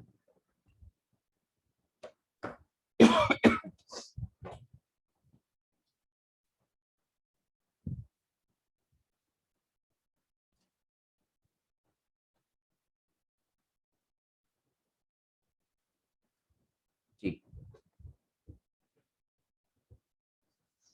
तो आपने जो पॉइंट इनकम एक्सपेंडिचर में दिया होगा उसको बैलेंस शीट में भी देखना है और चेक करना है कि कोई एडजस्टमेंट तो नहीं है। ओके, उसके हिसाब से तो सबसे पहले हम देखते हैं ओपनिंग कैश बैलेंस का क्या सीन है, इसमें कुछ दिया हुआ है क्या। तो हमें अगर मैं बैलेंस शीट देखूँ, बैलेंस शीट में तो हमें करंट ईयर की बैलेंस शीट है, केवल क्लोजिंग कैश एंड बैंक दिया होगा। नीचे चेक करेंगे कि क्या हमारे पास ओपनिंग कैश बैलेंस के नाम से कुछ है। तो if I can see adjustment में अपकीप ऑफ ग्राउंड, ग्राउंड की देखभाल है, स्टेशनरी है, एंट्रेंस फीस के बारे में कुछ है, सब्सक्रिप्शन है और सेटिंग सैलरी है, नहीं दिया होगा। तो इसका जो ओपनिंग बैलेंस है ना सर, ये हमें बैलेंसिंग फिगर से निकालना पड़ेगा। और कैश एट बैंक का बस, there is no cash in hand, ये सारे ट्रांजेक्शन बैंक के थ्रू हो रही है, तो ये तो हम बैलेंसिंग फिगर से निकालेंगे। ओके, अभी लिख के छोड़ देते हैं। अब आ जाइए सर, इनकम साइड में सब्सक्रिप्शन दे रखा है 56,640 का, this should have been received for the current year. Current year में ये मिलना चाहिए था 56,640 का। राइट सर, और क्या क्या दिया है सर बैलेंस शीट में? करंट ईयर की बैलेंस शीट में मुझे सब्सक्रिप्शन दिख रहा है, तो सब्सक्रिप्शन जो है सर वो हमारा है 2,600 रुपये का। अच्छा, बैलेंस शीट में थोड़ा सा इन्होंने लिखने में गलती करी है, तो उससे आप लोग कंफ्यूज मत होना। इन्होंने स्पोर्ट प्राइस फंड लिखा हुआ है और फिर लाइन से इन्वेस्टमेंट सब्सक्रिप्शन कैपिटल बैंक दे रखा है क्या actually sport price fund investment 43,000 है। ये पूरा एक सेंटेंस है, स्पोर्ट्स प्राइज फंड इन्वेस्टमेंट, ये पूरा एक सेंटेंस है। वो 43,000 है। बाकी सब्सक्रिप्शन 2,600 है और कैशड बैंक आपका कितना है सर? 19,400 है। ठीक है, तो वो जो इन्वेस्टमेंट का वर्ड है वो फंड के साथ आना था ऊपर, वो गलती से नीचे डाल दिया उन्होंने। और 2600 अलग है, कैशड बैंक अलग है। तो यहाँ से ये मालूम चला कि करंट ईयर का आउटस्टैंडिंग सब्सक्रिप्शन 2,600 रुपये का है। और अगर मैं बैलेंस शीट देखता हूँ तो बैलेंस शीट में मेरे पास एडवांस सब्सक्रिप्शन 700 रुपये का दिखाता है करंट ईयर में जो आपका शो हो रहा है। और इसके अलावा पॉइंट नंबर 3 नीचे बोलता है कि 10/11 में 3,100 रुपये 2011-12 के सब्सक्रिप्शन आउटस्टैंडिंग इन 2010-11 3,100 और 11-12 2,600। कहता है पिछले साल का आउटस्टैंडिंग 3,100 था, करंट ईयर का आउटस्टैंडिंग 2,600 था। तो करंट ईयर का आउटस्टैंडिंग तो मैं बैलेंस शीट में दिख रहा है, लास्ट ईयर का यहाँ से मालूम चल गया। और कह रहा है पिछले साल एडवांस मिला था 1,100, इस साल एडवांस मिला है 700। इस साल का एडवांस तो बैलेंस शीट में भी रिफ्लेक्ट हो रहा है, पिछले साल का एडवांस में मिल गया। हमें ये पता लगाना है कि सब्सक्रिप्शन रिसीव कितना हुआ। तो या तो आप रिवर्स क्या नाम है कि मतलब रिवर्स जो कॉन्सेप्ट है वो लगा के भी कर सकते हो। लाइक करंट ईयर का आउटस्टैंडिंग प्लस करते थे तो उसको माइनस करना पड़ेगा, करंट ईयर का एडवांस नेक्स्ट ईयर के लिए माइनस करते थे उसको प्लस करना पड़ेगा, तो वहां से कर सकते हो। अदरवाइज आप वर्किंग नोट में क्या करेंगे, सब्सक्रिप्शन का अकाउंट बना लेंगे और सब्सक्रिप्शन का अकाउंट बना के you will calculate amount according to receipt and payment account that will appear as balancing figure in the subscription account. कैसे करोगे सर? सबसे पहले जो ओपनिंग आउटस्टैंडिंग है वो यहाँ पर आएगा, क्योंकि सब्सक्रिप्शन आउटस्टैंडिंग हो तो वो बन जाती है एसेट, और एसेट का होता है डेबिट बैलेंस। फिर बाय क्लोजिंग आउटस्टैंडिंग सब्सक्रिप्शन ये यहाँ पर आएगा। एडवांस सब्सक्रिप्शन लायबिलिटी होती है, लायबिलिटी का बैलेंस होता है क्रेडिट, तो ओपनिंग एडवांस सब्सक्रिप्शन यहाँ पर आएगी। क्लोजिंग एडवांस सब्सक्रिप्शन यहाँ लिखोगे।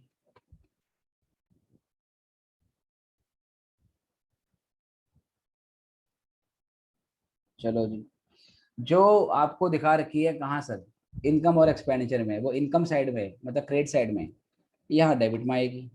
तो इनकम और एक्सपेंडिचर अकाउंट, रिसिप्ट में जो रिसिप्ट में जाएगी वो वहाँ डेबिट में दिखेगी, तो यहाँ से क्रेडिट साइड में आएगी। ठीक है, पहले ओपनिंग क्लोजिंग बैलेंस आपको अप्रोप्रिएटली प्लेस करने आने चाहिए, और उसके अलावा तो इनकम एक्सपेंडिचर से आइटम की क्रॉस एंट्री हो जाती है, ये निकालना है मुझे। तो अब मैं देखूंगा पिछले साल क्या आउटस्टैंडिंग था। पिछले साल आउटस्टैंडिंग था 3,100, इस साल का आउटस्टैंडिंग है 2,600, पिछले साल का एडवांस था 1,100,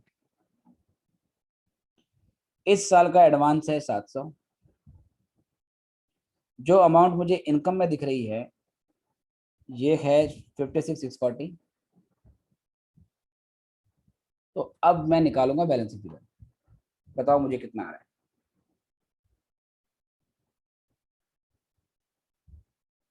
ये अमाउंट निकालिए।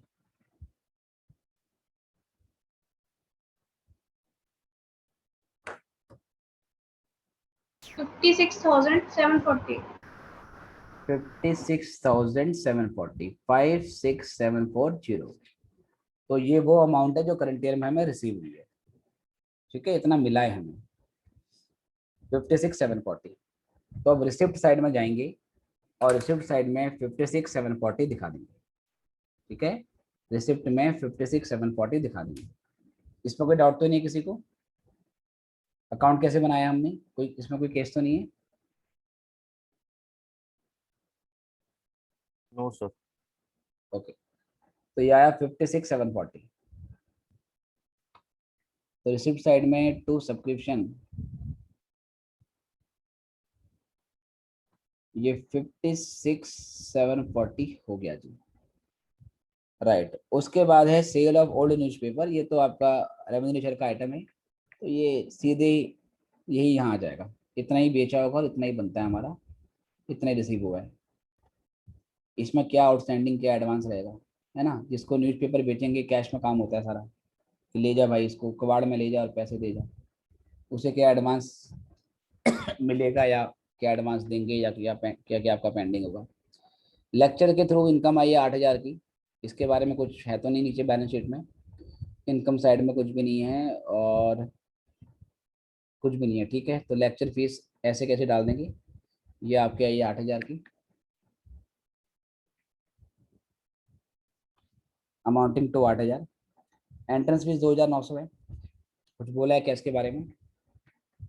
हाँ, 1/2 of the entrance fees has been capitalise, entrance fees का आधा कैपिटलाइज हुआ है। तो बताओ यहाँ एंट्रेंस फीस कितनी आएगी? क्या ही आएगा सर फुल? कितना आएगा? 5800। हाँ, यहाँ पर टोटल एंट्रेंस फीस जो आएगा वो 5800 आएगा, ठीक है। 2900 इंटू 2 हो जाएगा ये 5800। 5800 मिला होगा, उसका आधा हमने कैपिटलाइज किया है, तो 2,900 बैलेंस शीट में गया होगा और 2,900 इनकम में गया होगा, तो यहाँ 5800 आएगा। बेटा 2 मिनट है, मैं जरा एक ग्लास ऑफ वाटर ले लूँ, 2 मिनट।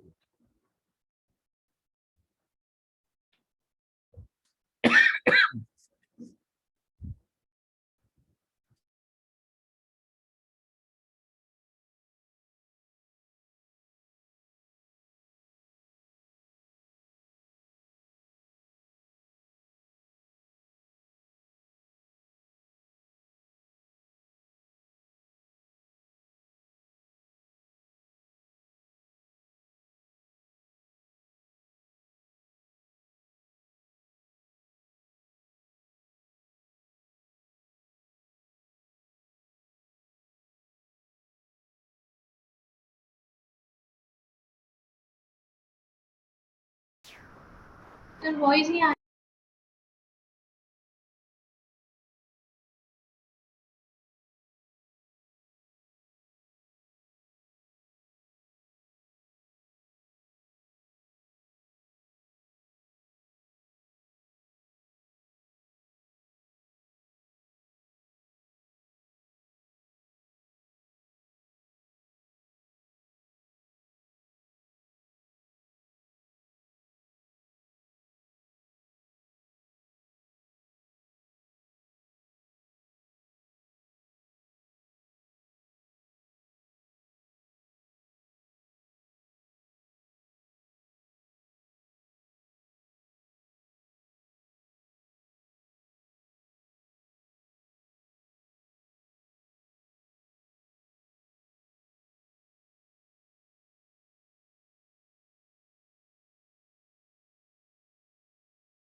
जी बच्चों, तो हम कर रहे थे एंट्रेंस फीस के बारे में, इसका कोई डाउट तो नहीं है विशाल कि ये क्यों आपका 5800 होना चाहिए?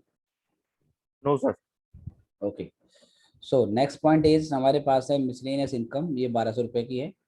इसके बारे में भी कोई एडजस्टमेंट नहीं है, तो मिसलेनियस इनकम हम ऐसे के ऐसे ही रिसीव कर लेंगे, दिखा देंगे इसको। तो ये हमारा अमाउंट आएगा, एक मिनट, हाँ इसको दोबारा शेयर करता हूँ मैं।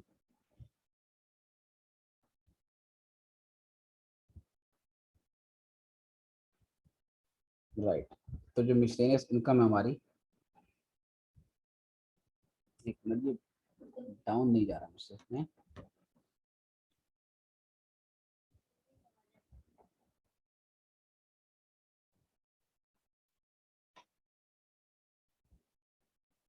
एक मिनट बेटा, ये इसमें मुझे स्क्रॉल डाउन करने का ऑप्शन नहीं दिख रहा है। अच्छा हो गया, चलो ओके।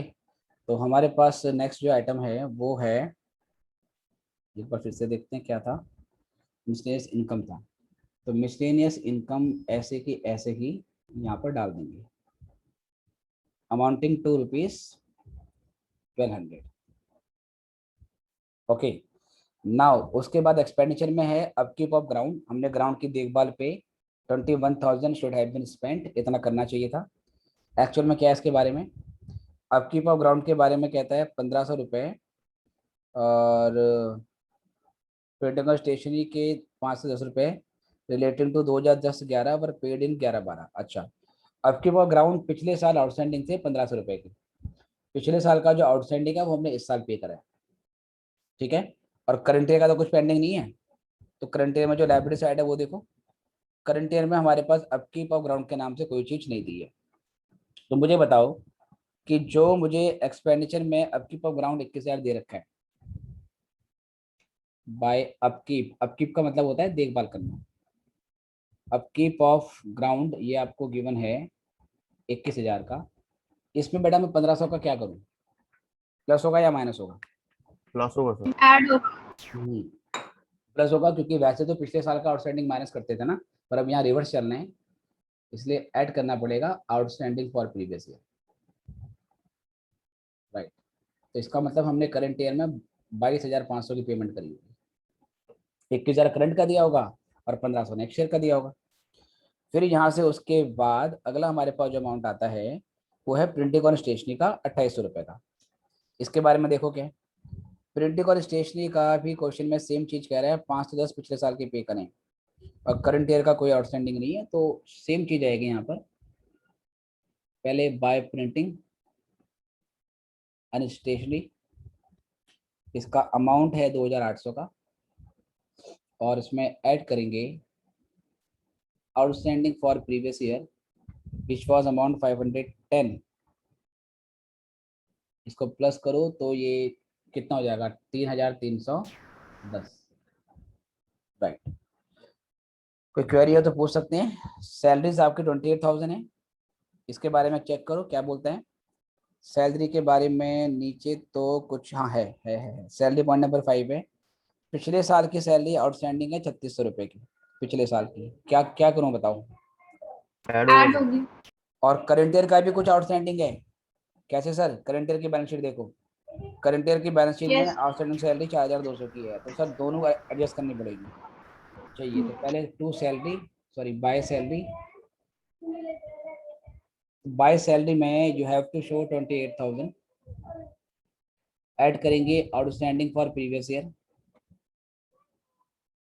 पिछले साल का जो आउटस्टैंडिंग है वो है 3,600, और करंट ईयर का आउटस्टैंडिंग लेस करेंगे क्योंकि रिवर्स मैकेनिज्म चल रहा है यहाँ पर, ठीक है, क्योंकि हमें पेमेंट पे जाना है।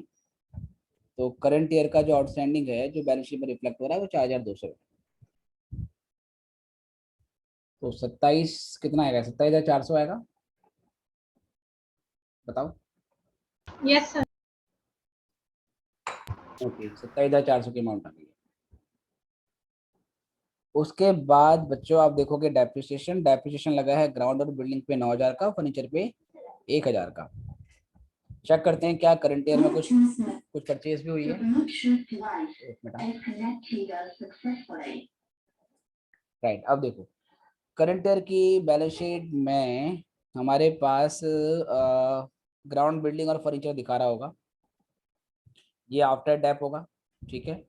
चेक करेंगे पिछले साल का इसका क्या बैलेंस था, अगर दिया हो तो वहां से परचेज अगर हुई होगी तो वो निकालने की चांस यहाँ से बनेंगे, but since we have no opening balance, हमारे पास कोई ओपनिंग बैलेंस नहीं है, ठीक है, क्योंकि ओपनिंग बैलेंस शीट में कितना था हमें नहीं पता, तो हम ये मानेंगे करंट ईयर में कोई परचेज नहीं हुई है इसकी। अदरवाइज ओपनिंग बैलेंस दिया होता फिर हम देखते कि ओपनिंग क्या था, क्लोजिंग क्या था, डेप क्या लगा, फिर बैलेंसिंग फिगर से परचेज निकलता। तो वी विल अज्यूम कि ये आइटम पिछले साल से कंटिन्यू होते हुए आ रहे हैं, ठीक है। तो डेप्रिसिएशन का तो कोई पॉइंट नहीं होगा, ये इनकम एक्सपेंडिचर में नहीं आता, तो ना ग्राउंड बिल्डिंग पे देखना है और ना जो फर्नीचर है उस पर देखना है। रिपेयर 3,500 रुपये के हैं, और चेक करो रिपेयर के बारे में कुछ पॉइंट तो नहीं है नीचे, रिपेयर के बारे में कोई पॉइंट नहीं है, रिपेयर के बारे में कोई पॉइंट नहीं है, ठीक है। और ये नया नया वाला तो क्लब नहीं है ना, income expenditure balance sheet of earner, ठीक है। हाँ ठीक है, नया नहीं है क्योंकि पिछले साल की भी आउटस्टैंडिंग दिए हुए हैं, तो इसका मतलब पिछले साल भी था। अगर ये नया क्लब होता तो फिर हम ये मानते हैं सारी एसेट करंट ईयर में खरीदी है, फिर पेमेंट साइड में दिखाना होता। पर क्योंकि पिछले साल के आउटस्टैंडिंग बोले हुए हैं क्वेश्चन में, तो ये पिछले साल भी एग्जिस्ट करता है। तो we will assume ground building furniture previous year में ही एक्वायर्ड हो चुके हैं, करंट ईयर में नहीं है तो नहीं दिखाना पड़ेगा। मैं बात कर रहा था रिपेयर की, रिपेयर हमारा 3,500 है और रिपेयर के बारे में नीचे कोई एडजस्टमेंट नहीं है, तो हम ये मानेंगे 3,500 ही पे होना चाहिए और 3,500 ही पे करा है। तो बाय रिपेयर ये 3,500 ही आएगा। सरप्लस का तो यहाँ कोई काम नहीं होता, रिसिप्ट पेमेंट में सरप्लस का कोई काम नहीं होता। अब और देखते हैं सर, एसेट साइड में ग्राउंड बिल्डिंग दिख रही है, फर्नीचर दिख रही है, आई एम एज्यूमिंग कि ये पिछले साल से ही कैरी फॉरवर्ड हो रहा है। और सब्सक्रिप्शन हम कर चुके हैं, कैशड बैंक का क्लोजिंग बैलेंस है, ये पेमेंट साइड में सबसे नीचे आएगा। इसको डाल देते हैं यहाँ पर by balance sheet, by balance sheet और कैश एट बैंक, ये यहाँ दिखेगा आपका 19,400 रुपये का, 19,400। देन उसके बाद बेटा कैपिटल फंड देखो, इसमें ओपनिंग बैलेंस है, ये पिछले साल से कैरी फॉरवर्ड हुआ है। एंट्रेंस फीस कैपिटलाइज हुई है, वो हमने प्लस कर दिया है इसमें। तो जो आइटम कैपिटलाइज होते हैं अलग से दिखा दो या जोड़ दो कैपिटल फंड में, सरप्लस जोड़ा हुआ है। स्पोर्ट प्राइस फंड का ओपनिंग बैलेंस 51,000 है। ओके, स्पोर्ट प्राइस फंड का ओपनिंग बैलेंस 51,000 है और इंटरेस्ट आपका सर 4,500 रुपये का उसमें ऐड हुआ है ना। हमने स्पोर्ट प्राइस में से कुछ इन्वेस्टमेंट करी होगी, वही इन्वेस्टमेंट बैलेंस शीट में दिखा रहा है आपको स्पोर्ट प्राइस फंड इन्वेस्टमेंट के नाम से। क्योंकि इसमें ओपनिंग बैलेंस दिखा रहा है और करंट ईयर में कोई फ्रेश इसमें हमने कह सकते हैं स्पोर्ट प्राइस फंड ऐड नहीं किया हुआ, तो हम ये मानेंगे करंट ईयर में हमें स्पोर्ट प्राइस के लिए कोई डोनेशन नहीं मिली है। अगर ओपनिंग बैलेंस में ऐड कर देता डोनेशन फॉर स्पोर्ट फंड, तो हम ये मानते हैं इतनी डोनेशन करंट ईयर में मिली है, तो कुछ करने की जरूरत नहीं है इसमें। ओपनिंग बैलेंस पिछले पिछले साल से आ रहा है, इंटरेस्ट 4,500 रुपये इसमें ऐड हुआ है। इसका क्या मतलब है, करंट ईयर में 4,500 का इंटरेस्ट रिसीव हुआ होगा, करंट ईयर में 4,500 रुपये का इंटरेस्ट रिसीव हुआ होगा। क्या ये बात समझ में आ रही है? ओपनिंग बैलेंस तो पिछले साल से कैरी फॉरवर्ड हुआ है, इंटरेस्ट ऐड हुआ है 4,500 का, तो क्या मतलब है, करंट ईयर में 4,500 रुपये रिसीव हुए हैं। बोलो है ना? Yes sir. तो ये 4,500 आप दिखाओगे रिसिप्ट में, to interest on sport fund investment, क्योंकि स्पोर्ट फंड में जुड़ रहा है तो मतलब स्पोर्ट फंड में से जो इन्वेस्टमेंट करी है उसका इंटरेस्ट है। कितनी अमाउंट है जी इसकी? 4,500, और इसी में 6,500 रुपये लेस भी हो रहे हैं। क्या मतलब है इसका? एनीवन? इसी में 6,500 रुपये लेस भी हो रहे हैं, क्या मतलब है इसका? तो सर प्राइस Payment. डिस्ट्रीब्यूटेड हो। Payment, Price given. हाँ करंट ईयर में प्राइज अवार्ड की होंगी तो पेमेंट में दिखाना पड़ेगा, बाय प्राइज इज अवार्डेड, आपको 6,500 दिखाना पड़ेगा। ठीक है, बाकी हम ये मान रहे हैं ये सारी इन्वेस्टमेंट, ये सारे के सारी फिक्स एसेट पिछले साल से कंटिन्यू कर रहे हैं, करंट ईयर में कोई एडिशन नहीं है। अगर करंट ईयर में एडिशन होती तो नीचे आपको बता देता, तो नीचे कुछ नहीं दे रखा, तो सब कुछ हो चुका है आपके पास। ग्राउंड हो गया, प्रिंटिंग हो गया, एंट्रेंस फीस भी हो गया, सब्सक्रिप्शन कर चुके हैं और स्टैंडिंग सैलरी भी कर चुके हैं। बस अब क्या करोगे, यहाँ से आप डिफरेंस निकालो। अगर डिफरेंस आएगा वो आपका ओपनिंग बैलेंस आएगा।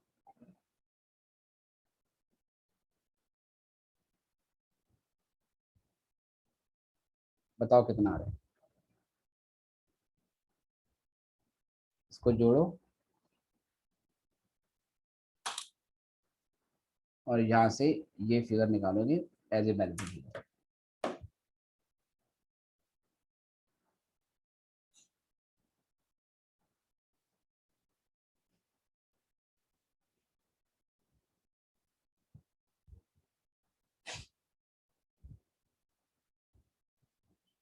5,840 आ रहा है ओपनिंग। 5,840। 40। ठीक है, बाकी लोग भी मैच करो बेटा। Is it 584? सर मैं हाँ बेटा, सर यही आ रहा है मेरे। ठीक है, तो 5,840 हो गया हमारा, ये मैच कर दिया। ओके, बाकी इसका जो भी टोटल होगा वो यहाँ पे डाल देना। तो अब मुझे लग रहा है एक क्लास और लगेगी, मतलब कल संडे, कल थोड़ा टाइम थोड़ा वो रखेंगे, देर देर का रखेंगे, आज शाम तक आपको मैं जैसा भी होगा मतलब बता दूंगा, ठीक है। या हो सकता है कि सर मैं इस सम का सर स्क्रीनशॉट लेना था सर। हाँ ले लो, स्क्रीनशॉट ले लो। ओके सर और ओके। और बुक में कह रहा हूँ, हाँ हो सकता है कल मैं सुबह ले लूँ जो सेम टाइमिंग पे, या फिर बाद में लूंगा, ठीक है। तो जैसा भी होगा I will let you know, but कल इसको हम फिनिश करेंगे। आपका भी संडे वगैरह सर कोई इसमें अगर संडे कोई अगर प्लान होता हो कि अगर जाना वाना होता हो, आपको सब लोग जॉब वाले हो, तो वो भी मुझे आप मतलब बता दिया करें, तो मैं उसके हिसाब से क्लास का टाइम एडजस्ट वगैरह करूँ। जी बेटा बताओ। सर इसमें ग्राउंड एंड बिल्डिंग वाली जिसमें से बस लेगी। इसमें ग्राउंड और बिल्डिंग वाले देखो एडजस्टमेंट ये है बेटा कि ग्राउंड और बिल्डिंग हमारे पास बैलेंस शीट में दी हुई है ना। अब ये ग्राउंड बिल्डिंग फर्नीचर जो भी हमारी फिक्स असेट्स हैं, क्या क्या आइटम है इसमें, ग्राउंड बिल्डिंग है, फर्नीचर है, इन्वेस्टमेंट है, ये हमने जो एसेट है करंट ईयर में शो हो रही है। ये भी पॉसिबिलिटी है, ये भी पॉसिबिलिटी है कि ये असेट्स हमने करंट ईयर में परचेज करी होंगी, ये भी पॉसिबिलिटी है कि पास्ट ईयर में परचेज करी होंगी और उसके बाद फिर एक कंटिन्यू चलती हुई आ रही होंगी। तो नॉर्मली जो फिक्स असेट होती है ना, वो इनिशियली परचेज कर लेते हैं नॉर्मली, क्योंकि उसके बिना काम चलता नहीं। फिक्स असेट्स को हम सबसे पहले परचेज करेंगे। Okay sir. तो वी विल एज्यूम कि ये तरीके से कंटिन्यू होते हुए आ रहा है और करंट ईयर में हमने कोई एडिशन नहीं करी है। Okay sir. नीचे वाला पोर्शन दिखा देता हूँ स्क्रीनशॉट के लिए। जी बेटा। Done sir. तो हो गया पूरा, क्लास फाइंड अप करें। Yes sir. कहीं नीचे यस वाला सर। पोर्शन ये भी हाँ हो सर गया। ये वाला। ठीक है बेटे, तो कल मिलते हैं, टाइम इन्फॉर्म करूंगा। Okay sir. Good bye, have a nice day. Thank you sir.